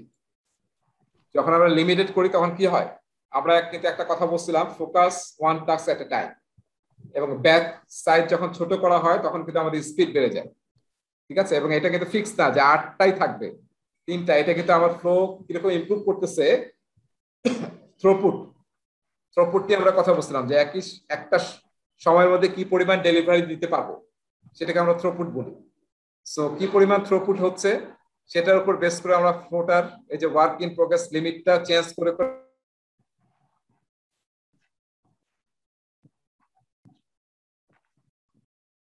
আবার চলে গেছে। আচ্ছা, তারপর 4 নাম্বার হচ্ছে make process and policies explicit. তারপরে ভাই ওয়ার্ক ইন প্রোগ্রেস, এটা লিমিটটা এটা তো ডিপেন্ড করে আসলে প্রজেক্টে কতজন ইনভলভ আছে বা আমার রিসোর্স কি পরিমাণ আছে তার উপরেও। হ্যাঁ, সবকিছুর উপরে ডিপেন্ড করবে, করে আপনি সেট করবেন। আচ্ছা, তারপর হচ্ছে মেক প্রসেস পলিসিস এক্সপ্লিসিট, মানে সবকিছু ট্রান্সপারেন্ট রাখতে হবে। ইমপ্রুভ কোলাবোরেটলি, সবাই মিলে ইমপ্রুভ করতে হবে। হ্যাঁ, ইমপ্লিমেন্ট ফিডব্যাক লুপ, এই যে ফিডব্যাক নিয়ে কিন্তু আমরা অ্যাজাইলে কথা বলছি, ফিডব্যাক লুপ উইকলি আমরা ইনক্রিমেন্ট তৈরি করে ফিডব্যাক নেব কাস্টমারের কাছ থেকে। তারপরে ইটারেটিভ যদি ইউজ করি, ইটারেশনের পরেই আমরা আবার ফিডব্যাক নেব, এবং যতক্ষণ ঠিক হয় নাই ততক্ষণ আমরা কারেক্ট করব। এবং ইভলভ এক্সপেরিমেন্টালি। ঠিক আছে, আমরা এইভাবে আমাদের ইনপুট করতে থাকবো, ইভলভ করতে থাকবো এক্সপেরিমেন্ট করে করে। এটা আরেকটা সুন্দর টার্ম আছে, ভ্যালিডেটেড লার্নিং। হ্যাঁ, আচ্ছা, তারপরে হচ্ছে দেখেন এই জিনিসগুলো। আরেকটা ব্যাপার হচ্ছে পুল সিস্টেম। কানবানে আরেকটা ইউজ করা হয় পুল সিস্টেম। পুল সিস্টেম মানে কি, এই যে লেফট কলাম থেকে কি হবে, আমরা রাইটে যাব, তাই না, ডান করার জন্য। এখন একটা কলাম থেকে আরেকটা কলামে তখনই আমরা পুল করে নিতে পারবো যখন এখানে এই ওয়ার্ক ইন প্রোগ্রেসের লিমিটের কম থাকবে, তখনই আমরা শুধু পুল করে নিতে পারবো। এখানে 3টা, তখনই আমরা এখানে 4টা নিয়ে আসতে পারবো না। ঠিক আছে, এটাকে বলা হয় পুল সিস্টেম।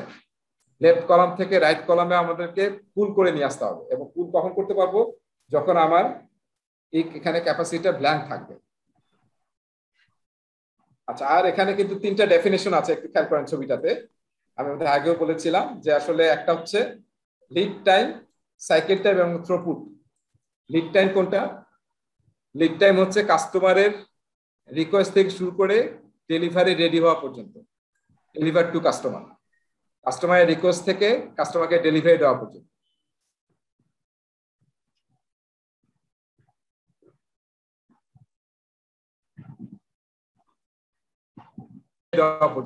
এইটা হচ্ছে আমার সাইকেল টাইম, আর এটা হচ্ছে লিড টাইম। ঠিক আছে, আর থ্রুপুট ম্যাট্রিক্স কানবানে আসলে আমাদের ফ্লোটা কিরকম হচ্ছে এটা আমরা থ্রুপুট দেখে বের করতে পারি। থ্রুপুট মানে হচ্ছে লিড টাইম আর সাইকেল টাইমটা আরেকবার একটু বলতে হবে, মাঝখানে আপনি আটকে গেছিলেন। সো হ্যাঁ, লিড টাইমটা হচ্ছে কাস্টমার যখন রিকোয়েস্ট করছে সেখান থেকে কাস্টমারকে ডেলিভারি দেওয়া পর্যন্ত, এটা হচ্ছে লিড টাইম। আর কাস্টমার রিকোয়েস্ট আসলেই কি আমরা কাজ শুরু করি? হ্যাঁ, আমার টিমের অ্যাভেলেবিলিটির উপর, ওয়ার্ক ইন প্রোগ্রেস লিমিটের উপর, হ্যাঁ, তারপর প্রায়োরিটাইজের উপর ডিপেন্ড করে আমরা কিন্তু কাজ নিয়ে শুরু করি কাজ।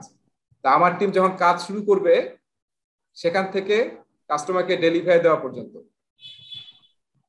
ঠিক আছে, কাজটা কমপ্লিট হওয়া পর্যন্ত, সেটাকে আমরা বলতেছি সাইকেল টাইম। এখানে কিন্তু ছোট করে ডেফিনেশন বলা আছে। তাহলে লিড টাইমটা কি প্রজেক্টের মেয়াদটা? হ্যাঁ, সাদিক আবার বললাম তাহলে কি প্রজেক্টের মেয়াদটা কি, ডিউরেশনটা কি লিড টাইমটা? না, এটা তো প্রজেক্টের সাথে না, এটা আসলে তো এটা ফ্লোটা চলতেই থাকবে। জয়টা কাজ আসবে, সব কাজে শেষ হতে থাকবে।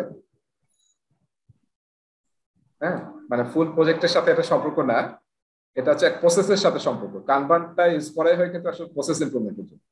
একটা প্রসেসের এই যে এই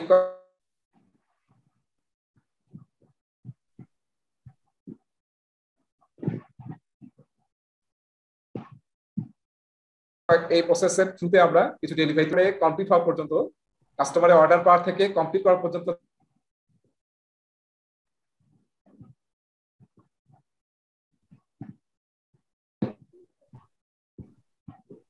ঠিক আছে, এবং এই প্রসেসগুলো কিন্তু এখানে এরকম ফিক্স না, এটা হচ্ছে আমার বিভিন্ন প্রসেস হতে পারে, যেটা প্রসেস হবে সেই প্রসেসের প্রতিটা প্রসেসের লিড টাইম ডিফারেন্ট হয়। এবং এখান থেকে একটা ইকুয়েশন আছে যেটা আমি পরে কোন এক সময় পড়াবো, যদি পিএম বকে নাই, সেটা হচ্ছে প্রসেস ইফিসিয়েন্সি মেজার করা যায় ম্যাথমেটিক্স এর থ্রুতে, এবং এটা সাইকেল টাইম এবং লিড টাইম দিয়ে বের করা হয়। ঠিক আছে, তাহলে সাইকেল টাইম হচ্ছে কাস্টমারের অর্ডার থেকে ডেলিভারি পর্যন্ত, আর এটা হচ্ছে লিড টাইম। আর সাইকেল টাইম হচ্ছে আমি যখন কাজটা শুরু করলাম, আমার টিম যখন কাজ শুরু করলো ওই আইটেমটার উপরে, তখন থেকে ডেলিভারিটা কমপ্লিট করা পর্যন্ত, সেটা হচ্ছে লিড টাইম। তার মানে লিড টাইম হচ্ছে বড়, আর সাইকেল টাইম হচ্ছে সাবসেট অফ লিড টাইম।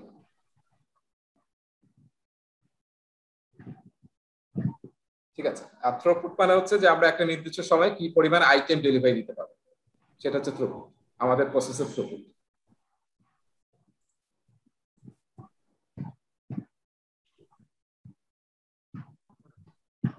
তার মানে থ্রুপুটটা কি ডেলিভারি ফিগার দেখতে পাচ্ছেন, তাই না? আচ্ছা, ফিগারটা দেখা যাচ্ছে, সবাই দেখতে পাচ্ছেন?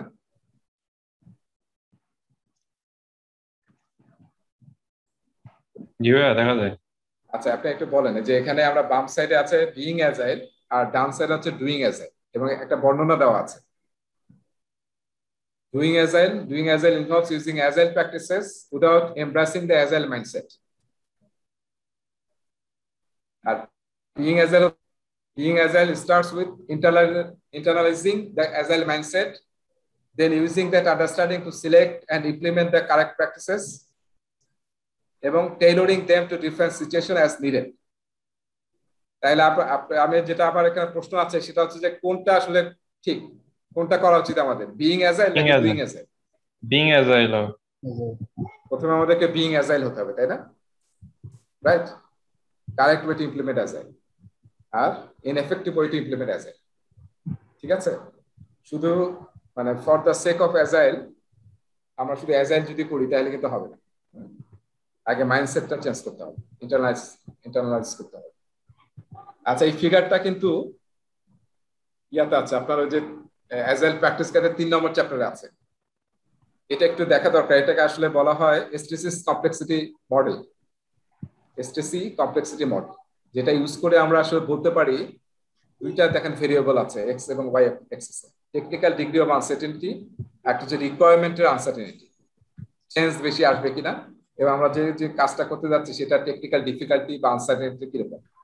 এমন একটা কাজ নিয়েছি যেটা আসলে আমার টিম কখনো আগে করে নাই, নতুন টেকনোলজি, নতুন কাজ করবো আমরা, তাহলে দেখা যখন লো আনসার্টেনিটি এবং লো টেকনিক্যাল ডিগ্রি অফ আনসার্টেনিটি লো এবং রিকোয়ারমেন্টের আনসার্টেনিটি, মানে রিকোয়ারমেন্ট আনসার্টেনিটি লো, তার মানে রিকোয়ারমেন্টের চেঞ্জ কম হবে, তাহলে কি ওটা হচ্ছে সিম্পল। সেই জায়গায় আসলে প্রেডিক্টিভ অ্যাপ্রোচটা ওয়ার্ক ওয়েল দেয়ার।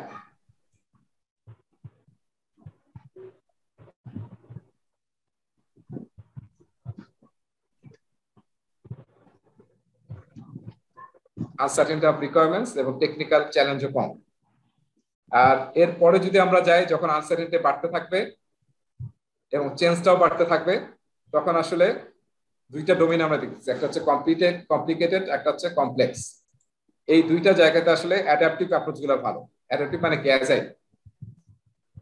ঠিক আছে, এই জায়গাটাতে হচ্ছে আমাদের agile good.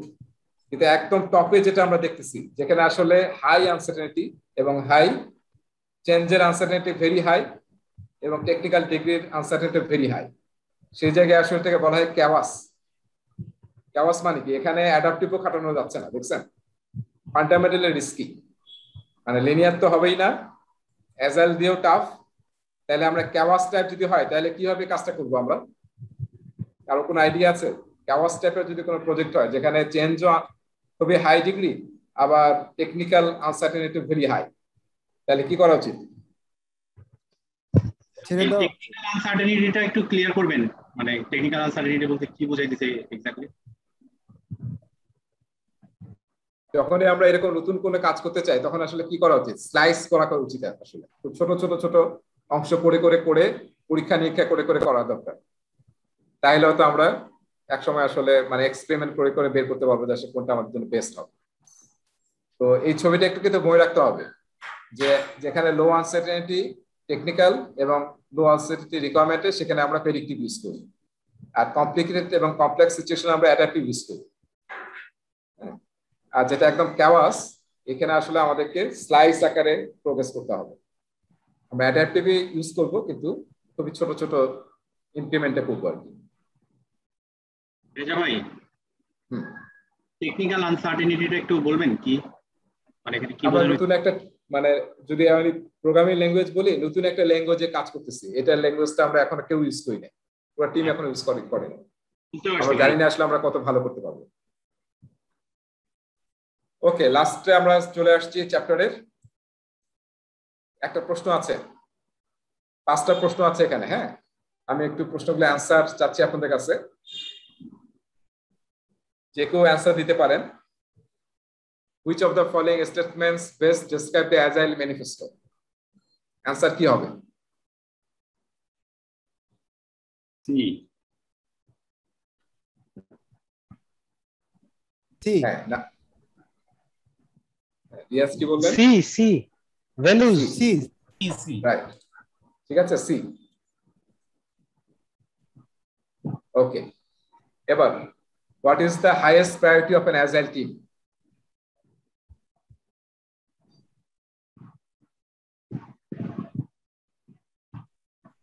Highest priority D হবে,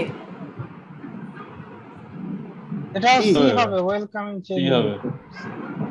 ডি। হ্যাঁ, রিয়াজ কি বললেন? E for Bangladesh. বাংলাদেশ ই তো নাই, বাংলাদেশ বি, তাই না? জি জি, বাকি যা করতেছেন কেন করতেছেন? বাকি যে এ সি ডি করতেছেন কেন?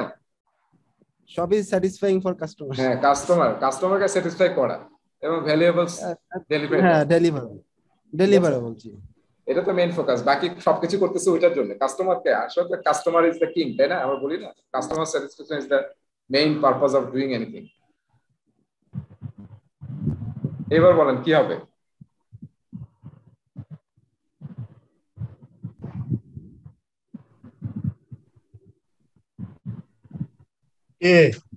এ ভাইয়া, এ। সবাই যেটা আরো সুস্থ হবে।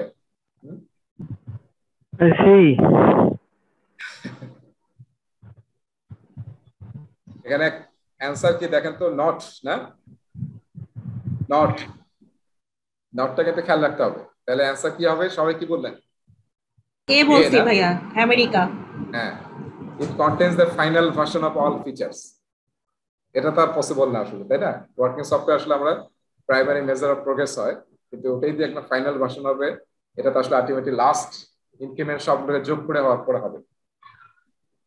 আচ্ছা, এইটা দেখেন 4 নম্বরটা একটু বড় প্রশ্ন।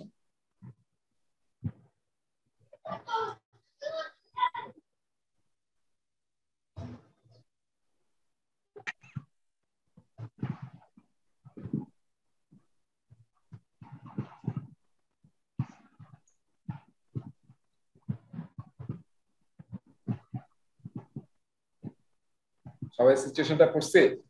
আমরা কি এখনো এরকম করি নাকি লোকজনের সাথে? অহরহ করি ভাইয়া।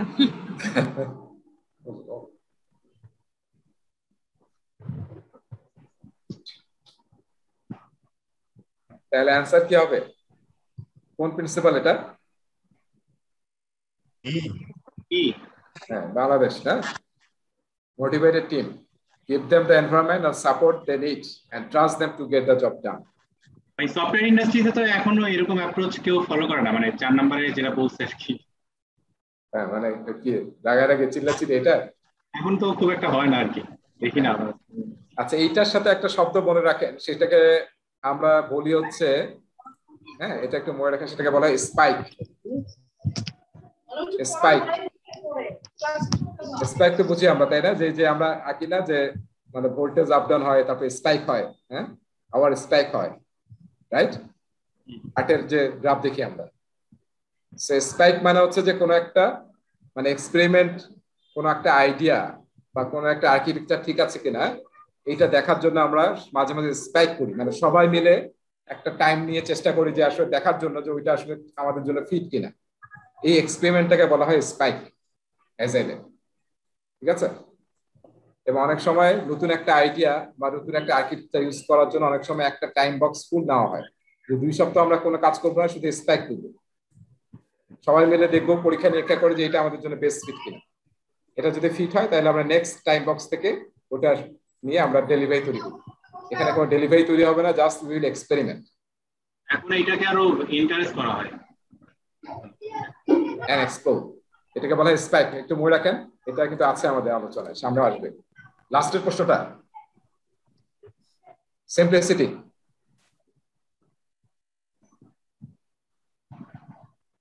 ম্যাক্সিমাইজিং দ্য ওয়ার্ক নট সহজ। আজকে থেকে আমরা সবাই চিন্তা করি, হ্যাঁ সবাই এরকম ভাবে চিন্তা করি যে আসলে maximising the work not done. হ্যাঁ, সবসময় আমরা দেখবো যে আসলে কোনটা সবার আগে করতে হবে। আপনারা হয়তো অনেকে ওই যে একটা কিন্তু মেথড আছে, মেথডটাকে বলা হয় ব্রায়ান ট্রেসির একটা মেথড আছে, ABCDE মেথড।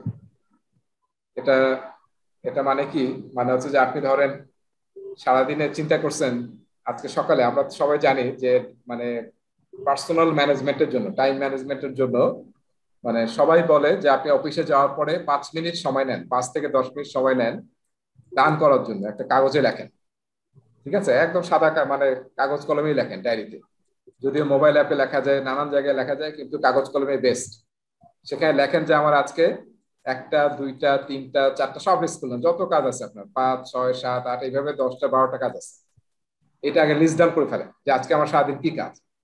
তারপরে আপনি এখন দেখেন এখান থেকে আসলে কোন কাজটা এলিমিনেট করা যায়। কি এমনি লেখার সময় অনেক কিছুই লিখি, পরে দেখা গেল যে আসলে এটা দরকার নেই, এটার দরকার নেই, তাহলে এলিমিনেট করেন। তারপর দেখেন এই কাজগুলোর মধ্যে কোনটা ডেলিগেট করা যায়, ডি, ঠিক আছে? সেই কাজগুলোকে ধরেন এই 5 দেখলেন যে 4 5টা বা 5 নম্বরটা ডেলিগেট করা যাবে, তাহলে আপনি ডি করে দেন, কাউকে ডেলিগেট করে দেন। তারপরে আসেন এখন এ তে আসেন। এ মানে হচ্ছে কোন কাজটা মাস্ট করতে হবে, না করলে আপনি সিরিয়াস প্রবলেমের মধ্যে পড়বেন, আজকে করতে হবে, সেটাই হচ্ছে এ। সেগুলোর পাশে লিখে রাখেন এ, ঠিক আছে? এ, তাহলে এটা হচ্ছে মাস্ট। ও ভাইয়া, এটা তো স্টিফেন কোভের মেথডটা, টাইম ম্যানেজমেন্ট।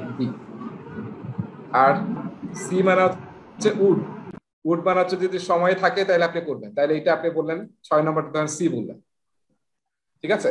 তাহলে শুধু লিস্ট করাই কিন্তু হবে না, লিস্ট করার পরে আপনি আবার ABCD ফর্মুলা অ্যাপ্লাই করতে হবে। করার পরে থার্ড ফর্মুলা হচ্ছে যতক্ষণ আপনার প্রথমেই কাজ শুরু করবেন এ নিয়ে, এবং যতক্ষণ এ যেগুলোকে বলছেন এ ইন্ডিকেট করছেন, সেই দুইটা যতক্ষণ কাজ শেষ না হবে ততক্ষণ আপনি বি এবং সি এর দিকে তাকাবেনই না। যখন দুইটা এ শেষ হবে তারপরে now you go for B, then you go for C. So this is a মানে ভেরি ইন্টারেস্টিং, এই টেকনিকটা কিন্তু আছে, ABCD টেকনিক, যেটা ইউজ করে আপনি আপনার পার্সোনাল ডেভেলপমেন্ট করতে পারেন, টাইম ম্যানেজমেন্ট করতে পারেন। আমাদেরকে এখানে প্রায়োরিটি সেট করতে হবে, টপ প্রায়োরিটি সেট করতে হবে। ওকে, সো আমরা বোধহয় আজকে 2টা চ্যাপ্টার শেষ করতে যাচ্ছি। আচ্ছা যাই হোক, দেখি লাইফ সাইকেল সিলেকশন আমরা কিন্তু গত ক্লাসে পড়েছি। আমার মনে হয় 2-1টা জিনিস মিসিং হয়েছে, আমি একটু র্যাপ আপ করে ফেলি। লাইফ সাইকেল মনে আছে তো, ওই যে আমরা অ্যাজাইল, প্রেডিক্টিভ, তাই না? তারপর ইটারেটিভ, ইনক্রিমেন্টাল, ওই যে অধ্যায়টা পড়ছিলাম আমরা। জি ভাইয়া, ইটারেটিভ, রাইট। ওইটারই এই ছবিটা সবাই দেখতে পাচ্ছেন, এটা কিসের কেক? এটা ওয়েডিং কেক। হ্যাঁ, স্পেশাল একটা কেক, তাই না? আমাদের বাংলাদেশে এখন যাই না, হয়তো অনেকে ইউজ করতে পারে, বাইরে তো ওয়েডিং কেক ছাড়া বিয়ে হবে না, তাই না? ওয়েডিং কেক, ঠিক আছে? আচ্ছা, এখন আসেন এই ওয়েডিং কেক আমরা এগুলো কিন্তু সব পড়ছি, প্রজেক্ট লাইফ সাইকেলে কাকে বলে, তারপরে এটা দরকার নেই যে আমরা অ্যাজাইল, প্রেডিক্টিভ, হাইব্রিড করছি, তারপরে যে আমরা এই যে ফিগারটা দেখছি, তাই না? এই ফিগারটা দেখেছি, ইনক্রিমেন্টটা দেখেছি আমরা, তারপরে এটাও করছিলাম আমরা এক্সারসাইজ, তারপরে যে ছবিটা দেখছিলাম যেটা কত 24 নম্বর পেজে আছে, তাই না? ইটারেশন বেসড অ্যাজাইল আর হচ্ছে ফ্লো বেসড অ্যাজাইল।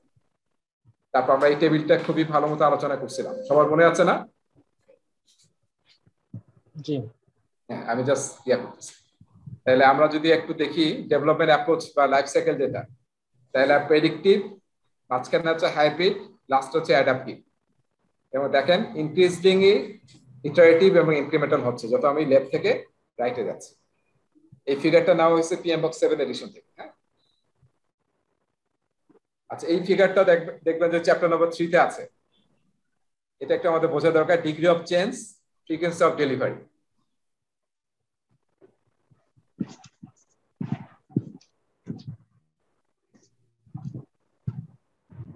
আর যেখানে একদম হাই চেঞ্জ ড্রিভেন এবং ডেলিভারি ফ্রিকোয়েন্টলি চাওয়া হচ্ছে অ্যাজাইল ইউজ করবেন। আর যেখানে কি ডিগ্রি অফ চেঞ্জ কম কিন্তু ডেলিভারিটা বেশি, সেখানে আপনি হয়তো ইনক্রিমেন্টাল ইউজ করবেন। ওই যে আমরা যে 4টা শিখেছি। আর এখানে চেঞ্জ যেটা বেশি সেখানে আপনি বারবার কারেকশন করবেন যতক্ষণ কারেক্ট হয়। ঠিক আছে, সেটা হচ্ছে ইটারেটিভ। আর হাইব্রিডের আমরা এটা দেখেছি যে অ্যাজাইল এবং প্রেডিক্টিভ মিলে হাইব্রিড। হাইব্রিডের কিন্তু কয়েক ধরনের হাইব্রিড লাইফ সাইকেল আছে, চ্যাপ্টার নম্বর 3 তে আছে। সিম্পলেস্ট হচ্ছে এটা যে আপনি কিছু অংশ অ্যাজাইল করলেন, কিছু অংশ প্রেডিক্টিভ করলেন। যেটা আমি বলেছিলাম যে সফটওয়্যার ডেভেলপ করলেন অ্যাজাইলে, আর তারপরে হয়তো সফটওয়্যারটাকে আপনি বাংলাদেশে বিভিন্ন ব্রাঞ্চে দিয়ে দিবেন, আপনার সরকারি অফিসে বা কোনো একটা ব্যাংকে। সেটা হচ্ছে সেই রোল আউটটা হচ্ছে আপনার প্রেডিক্টিভ। আবার সবাইকে ট্রেনিং দিচ্ছেন, সেটা হচ্ছে প্রেডিক্টিভ। আবার 2 নম্বর যেটা হতে পারে যে সাইমultaneously এরকম হতে পারে, আপনার একটা প্রজেক্টেই অ্যাজাইলও চলতেছে পাশাপাশি আবার প্রেডিক্টিভও চলতেছে, এরকমও হতে পারে। আবার আরেকটা কি হতে পারে, প্রেডিক্টিভই খুব মেজর পার্ট, তার সাথে হয়তো কিছু পার্ট হচ্ছে অ্যাজাইল। ঠিক আছে, যেমন আমি মেট্রো রেলের কথা বলছিলাম, যেখানে আসলে আইটি কম্পোনেন্ট গুলো হয়তো অ্যাজাইলে করবো আমরা, আর পুরো মেট্রো প্রজেক্টটা আমরা হয়তো প্রেডিক্টিভে করতেছি। আর উল্টা হতে পারে, বেশিরভাগই অ্যাজাইল, কিন্তু আপনি ধরেন কোন একটা ভেন্ডরকে কাজ দিচ্ছেন, হ্যাঁ, কোন একটা ছোট ডেলিভারি বানাইতে দিচ্ছেন, যেটা তারা আসলে অ্যাজাইল ফলো করে না, তারা প্রেডিক্টিভ ফলো করে। এবং আপনি ইনসিস্ট করার পরও তারা আসলে অ্যাজাইলে আসে নাই, কারণ হঠাৎ করে কাউকে অ্যাজাইলে নিয়ে আসতে পারবেন না। তো তারা প্রেডিক্টিভই কাজ করছে, কিন্তু যেহেতু they are part of your project, so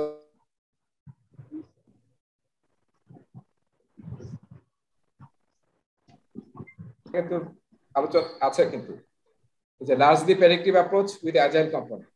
আমি এই ফিগারটা কিন্তু আপনার 3 নম্বর চ্যাপ্টারে আছে এবং প্রতিটা সুন্দর বর্ণনা উইথ এক্সাম্পল আছে।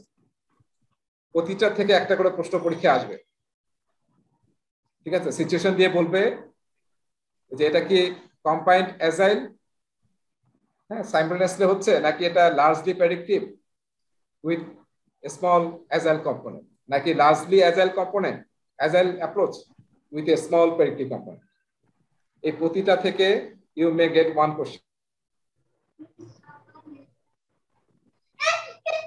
The name of our the name of our so যেখানে একটা एग्जांपल দেওয়া ছিল অ্যাজাইল এবং প্রেডিক্টিভ, এটা হচ্ছে আমাদের এই যে এটা एग्जांपल। আচ্ছা, আরেকটা কোথায়, এই যে এখন দেখেন এই ফিগারটা একটু দেখেন, আমি আবার কেকেরটা চলে আসছি। শুরুতে আমরা একটা ওয়েডিং কেক দেখাইছিলাম, তাই না? আমি লাস্টে এসে আবার ওয়েডিং কেকে আসছি। আমাদের বাম সাইডটা হচ্ছে ট্রেডিশনাল প্রজেক্ট ম্যানেজমেন্ট। আমরা কি করে রিকোয়ারমেন্ট অ্যানালাইসিস করি, হ্যাঁ, রিকোয়ারমেন্ট আগে নেই, অ্যানালাইসিস করি, তারপর ডিজাইনে যাই, সবাই দেখতে পাচ্ছেন? তারপর আমরা বিল্ড করি, তারপর আমরা টেস্ট করি, তারপরে ডেলিভারি করি। ঠিক আছে, আর যদি আমি ডান সাইডটা আসি তাহলে কি করি? ডান সাইডে দেখেন ইন্টারেস্টিং, আমরা স্লাইস করি, হ্যাঁ, আমরা ছোট্ট একটু রিকোয়ারমেন্ট নেই, স্যাম্পল গুলো যেটা, হ্যাঁ, নিয়ে ওটার অ্যানালাইসিস করি, ওটা ডিজাইন করি, ওটা বিল্ড করি, ওটা টেস্ট করে ওটা কাস্টমারকে ডেলিভারি দিই কাস্টমার। ঠিক আছে, আবার কি করি? আবার নেক্সট স্লাইসে যাচ্ছি আমরা। তার মানে কি we are getting a piece of cake. আপনি এটা আসেন, আমি আরেকটু যাচ্ছি, নেক্সট স্লাইস, হ্যাঁ, নেক্সট স্লাইস, থার্ড স্লাইস। এইভাবে আমরা কিন্তু অ্যাজাইলে ডেলিভারি দিচ্ছি। এবং একটা কেকে অনেকগুলো লেয়ার থাকে না? একটা কেকে অনেক লেয়ার থাকে, তাই না? ওয়েডিং কেকে তো বিশাল লেয়ার দেখলাম। তাইলে আমরা কেক যখন খাই আমরা কি করি আসলে? আমরা কি এক একটা লেয়ার ভেঙে ভেঙে খাই, যে এই লেয়ারটা খেয়ে তারপরে এই লেয়ারটা খেলাম, এরকম? নাকি আমরা স্লাইস কাটি?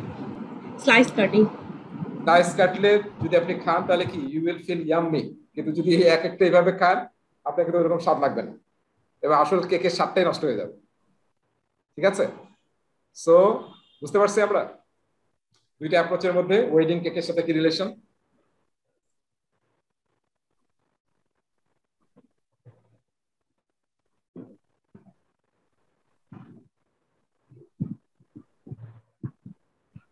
সিম্পলিসিটি, এবং আমরা সবসময় চাইছি যে প্রায়োরিটাইজ কাজগুলোকে আগে করার জন্য, এবং লাস্টে দেখা যাবে কাজ করতে করতে আপনার ডেলিভারি এমন একটা স্টেজে আসছে, এরপরে আপনি যেগুলোকে ভাবছিলেন যে কাজ করতে হবে, দেখা গেল এই কাজগুলো আর দরকার নেই আসলে। এরকম হতে পারে, ঠিক আছে? যখন আপনি খুবই ডাইনামিক এবং চেঞ্জ এনভায়রনমেন্টে কাজ করবেন, তখন দেখা গেল আপনি এগুলো আসলে কোনো ভ্যালু এডিং কাজেই না।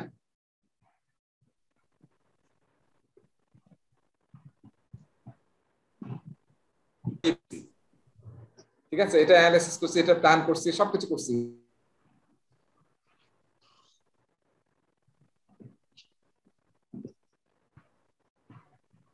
সেটা ফুলফিল হয়ে গেছে।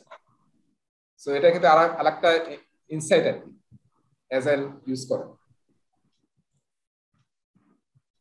ঠিক আছে, আর আমরা কিন্তু প্রোডাক্ট লাইফ সাইকেল বলেছিলাম। প্রোডাক্ট লাইফ সাইকেল হচ্ছে যে কোনো একটা প্রোডাক্টের কনসেপ্ট থাকে প্রোডাক্টটা, তারপর আমরা মার্কেটে ডেলিভারি দেই, তারপর প্রোডাক্টটা গ্রো করে, যেটা আমরা এইভাবে গ্রাফিক্যালি দেখাতে পারি।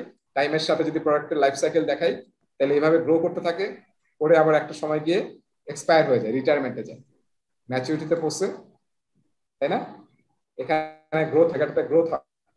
এটাকে আমরা অনেকে হয়তো জানি, এটাকে বলে ইকোনমিক্স অফ স্কেল। হ্যাঁ, ইকোনমিক্স অফ স্কোপ বলা হয় এটাকে, ইকোনমিক্স অফ স্কোপ। এই যে সমস্ত টেকনোলজি টিমগুলা, আইটি অর্গানাইজেশনস বা যারা টেকনোলজি নিয়ে কাজ করে, যেমন গুগল, ফেসবুক, তারা মেইনলি এই ডোমেইনে কাজ করার চেষ্টা করে। হ্যাঁ, নতুন প্রোডাক্ট, নতুন ফিচার নিয়ে আসবে। কারণ কি, এই জায়গাটাতে গ্রোথ একদম শার্প গ্রোথ।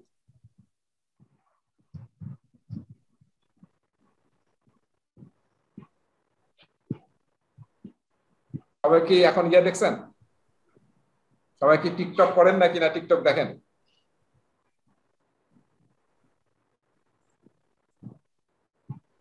সবাই টিকটক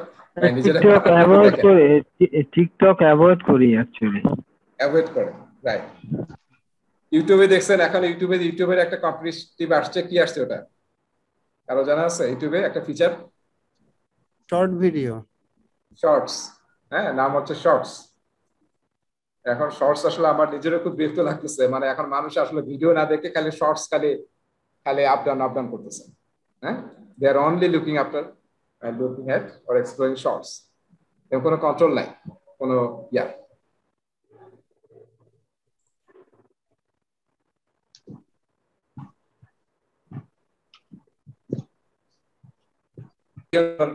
ইনভেস্ট করতেছি শর্টস এর এগেইনস্টে।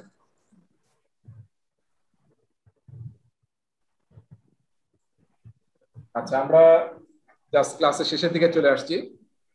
এই স্লাইডটা মনে হয় পরে আলোচনা করলে বেটার হবে, মিক্সিং অ্যাজাইল অ্যাপ্রোচেস। স্লাইডটা আমি পরে দেখাবো, এটা এখন থেকে আসলে পাওয়া যাবে। আচ্ছা, ওই চ্যাপ্টারের শেষে দেখবেন একটা টেবিল আছে।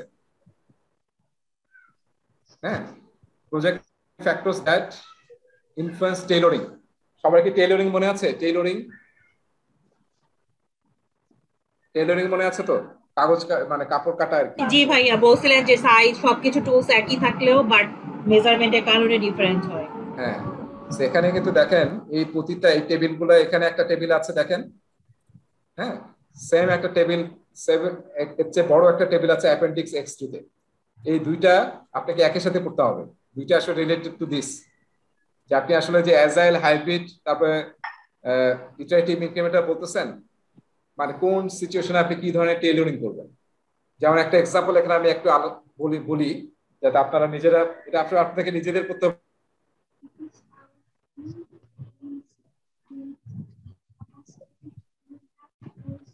কি টেইলর ভাবে করা যেতে পারে সেটার একটা গাইডলাইন দেওয়া আছে। যেমন এখানে 2 নম্বরটা বলতেছে rate of process improvement required by the level of team experience. আমরা চাচ্ছি যে প্রসেস ইমপ্রুভমেন্ট যাতে আমরা বেশি করি। ঠিক আছে, তাহলে কি করতে হবে? প্রসেস ইমপ্রুভমেন্টের জন্য কি করব আমরা? ওই যে রেট্রোস্পেক্টিভ, মানে রিফ্লেক্ট করা। ঠিক আছে, লেসন লার্ন সেশনটা বেশি করতে হবে। তাহলে আমরা আমাদের প্রসেস ইমপ্রুভমেন্ট বেশি করতে পারবো। ঠিক আছে, তাহলে আমরা কিভাবে টেইলর করতে পারি? যদি এরকম রিকোয়ারমেন্ট থাকে, তাহলে আমি আসলে রেট্রোস্পেক্টিভ বা মোর ফ্রিকোয়েন্টলি করতে হবে। আচ্ছা, তারপর দেখেন আরেকটা দেখেন, the quality of the product increments is poor.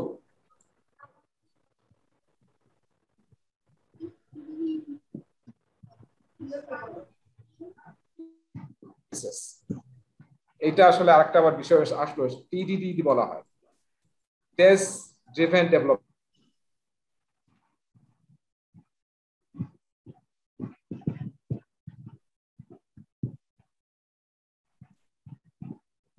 প্রোডাক্টের টেস্ট কি শুরুতে করা হয় নাকি শেষে করা হয়?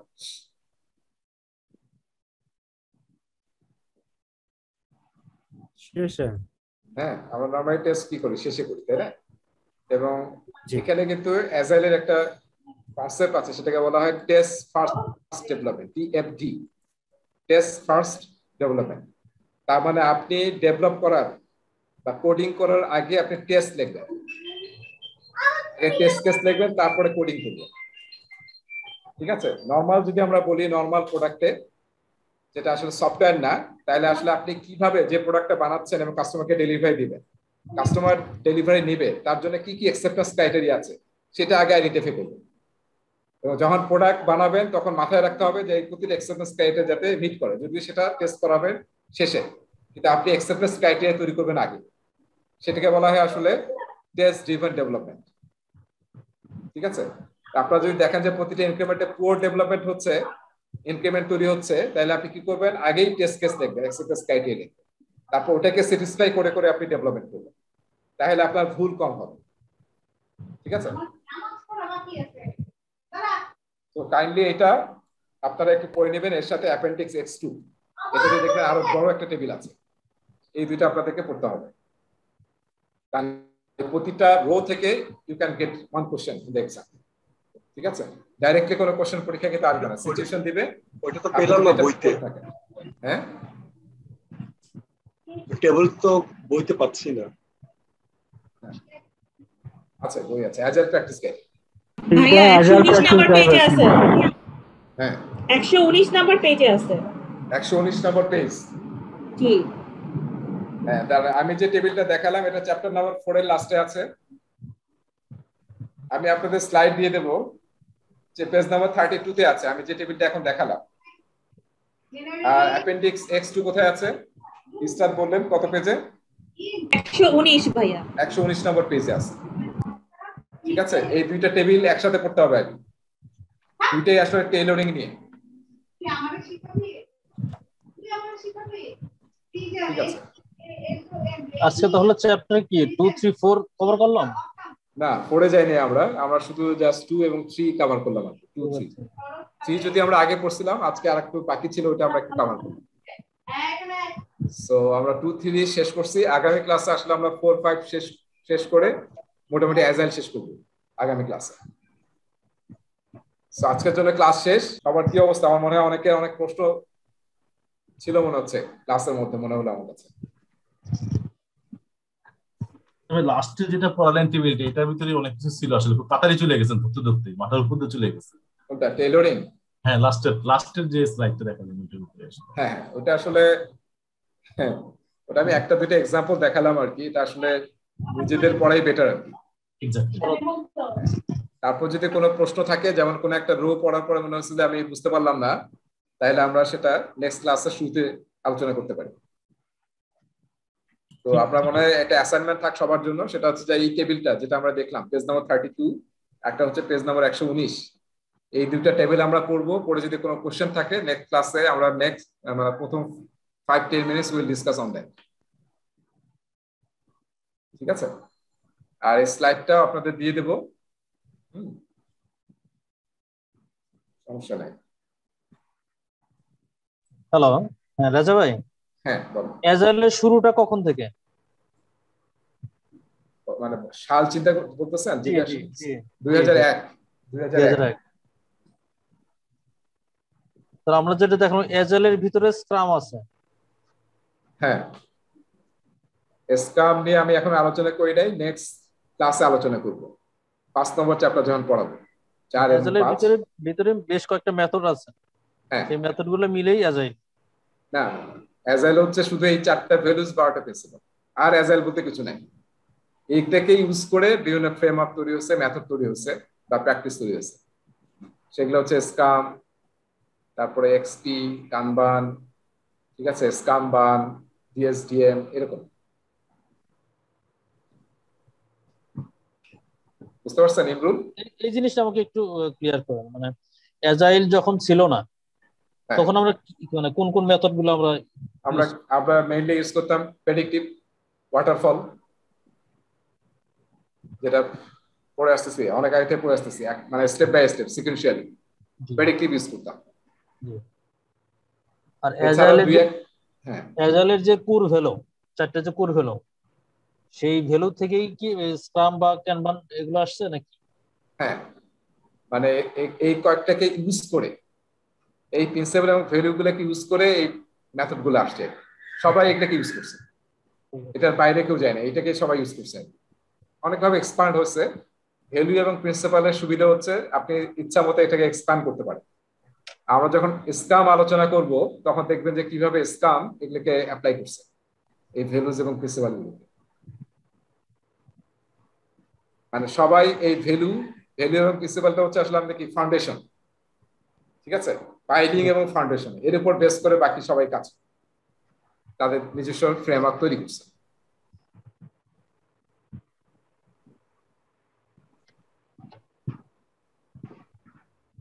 ঠিক আছে, আরো প্রশ্ন থাকলে করেন, মানে আমার মনে হয় অনেক প্রশ্ন আছে বিভিন্ন জনের।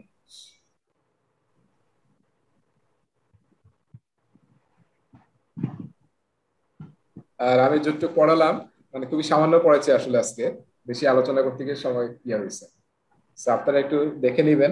প্রেজেন্টেশন স্লাইড আমি কালকে দেবো, কারণ আমার কিছু স্লাইড একটু আপডেট করতেছি আমি, করে আপনাদেরকে কালকে পাঠাবো। এটা আমরা পড়লাম agile practice guidance chapter number 2 এবং চ্যাপ্টার নাম্বার 3। আর কানবান আমরা ইউজ করলাম হচ্ছে অ্যানেক্স, হ্যাঁ অ্যানেক্স থেকে পড়লাম একটু, অ্যানেক্স A3 থেকে।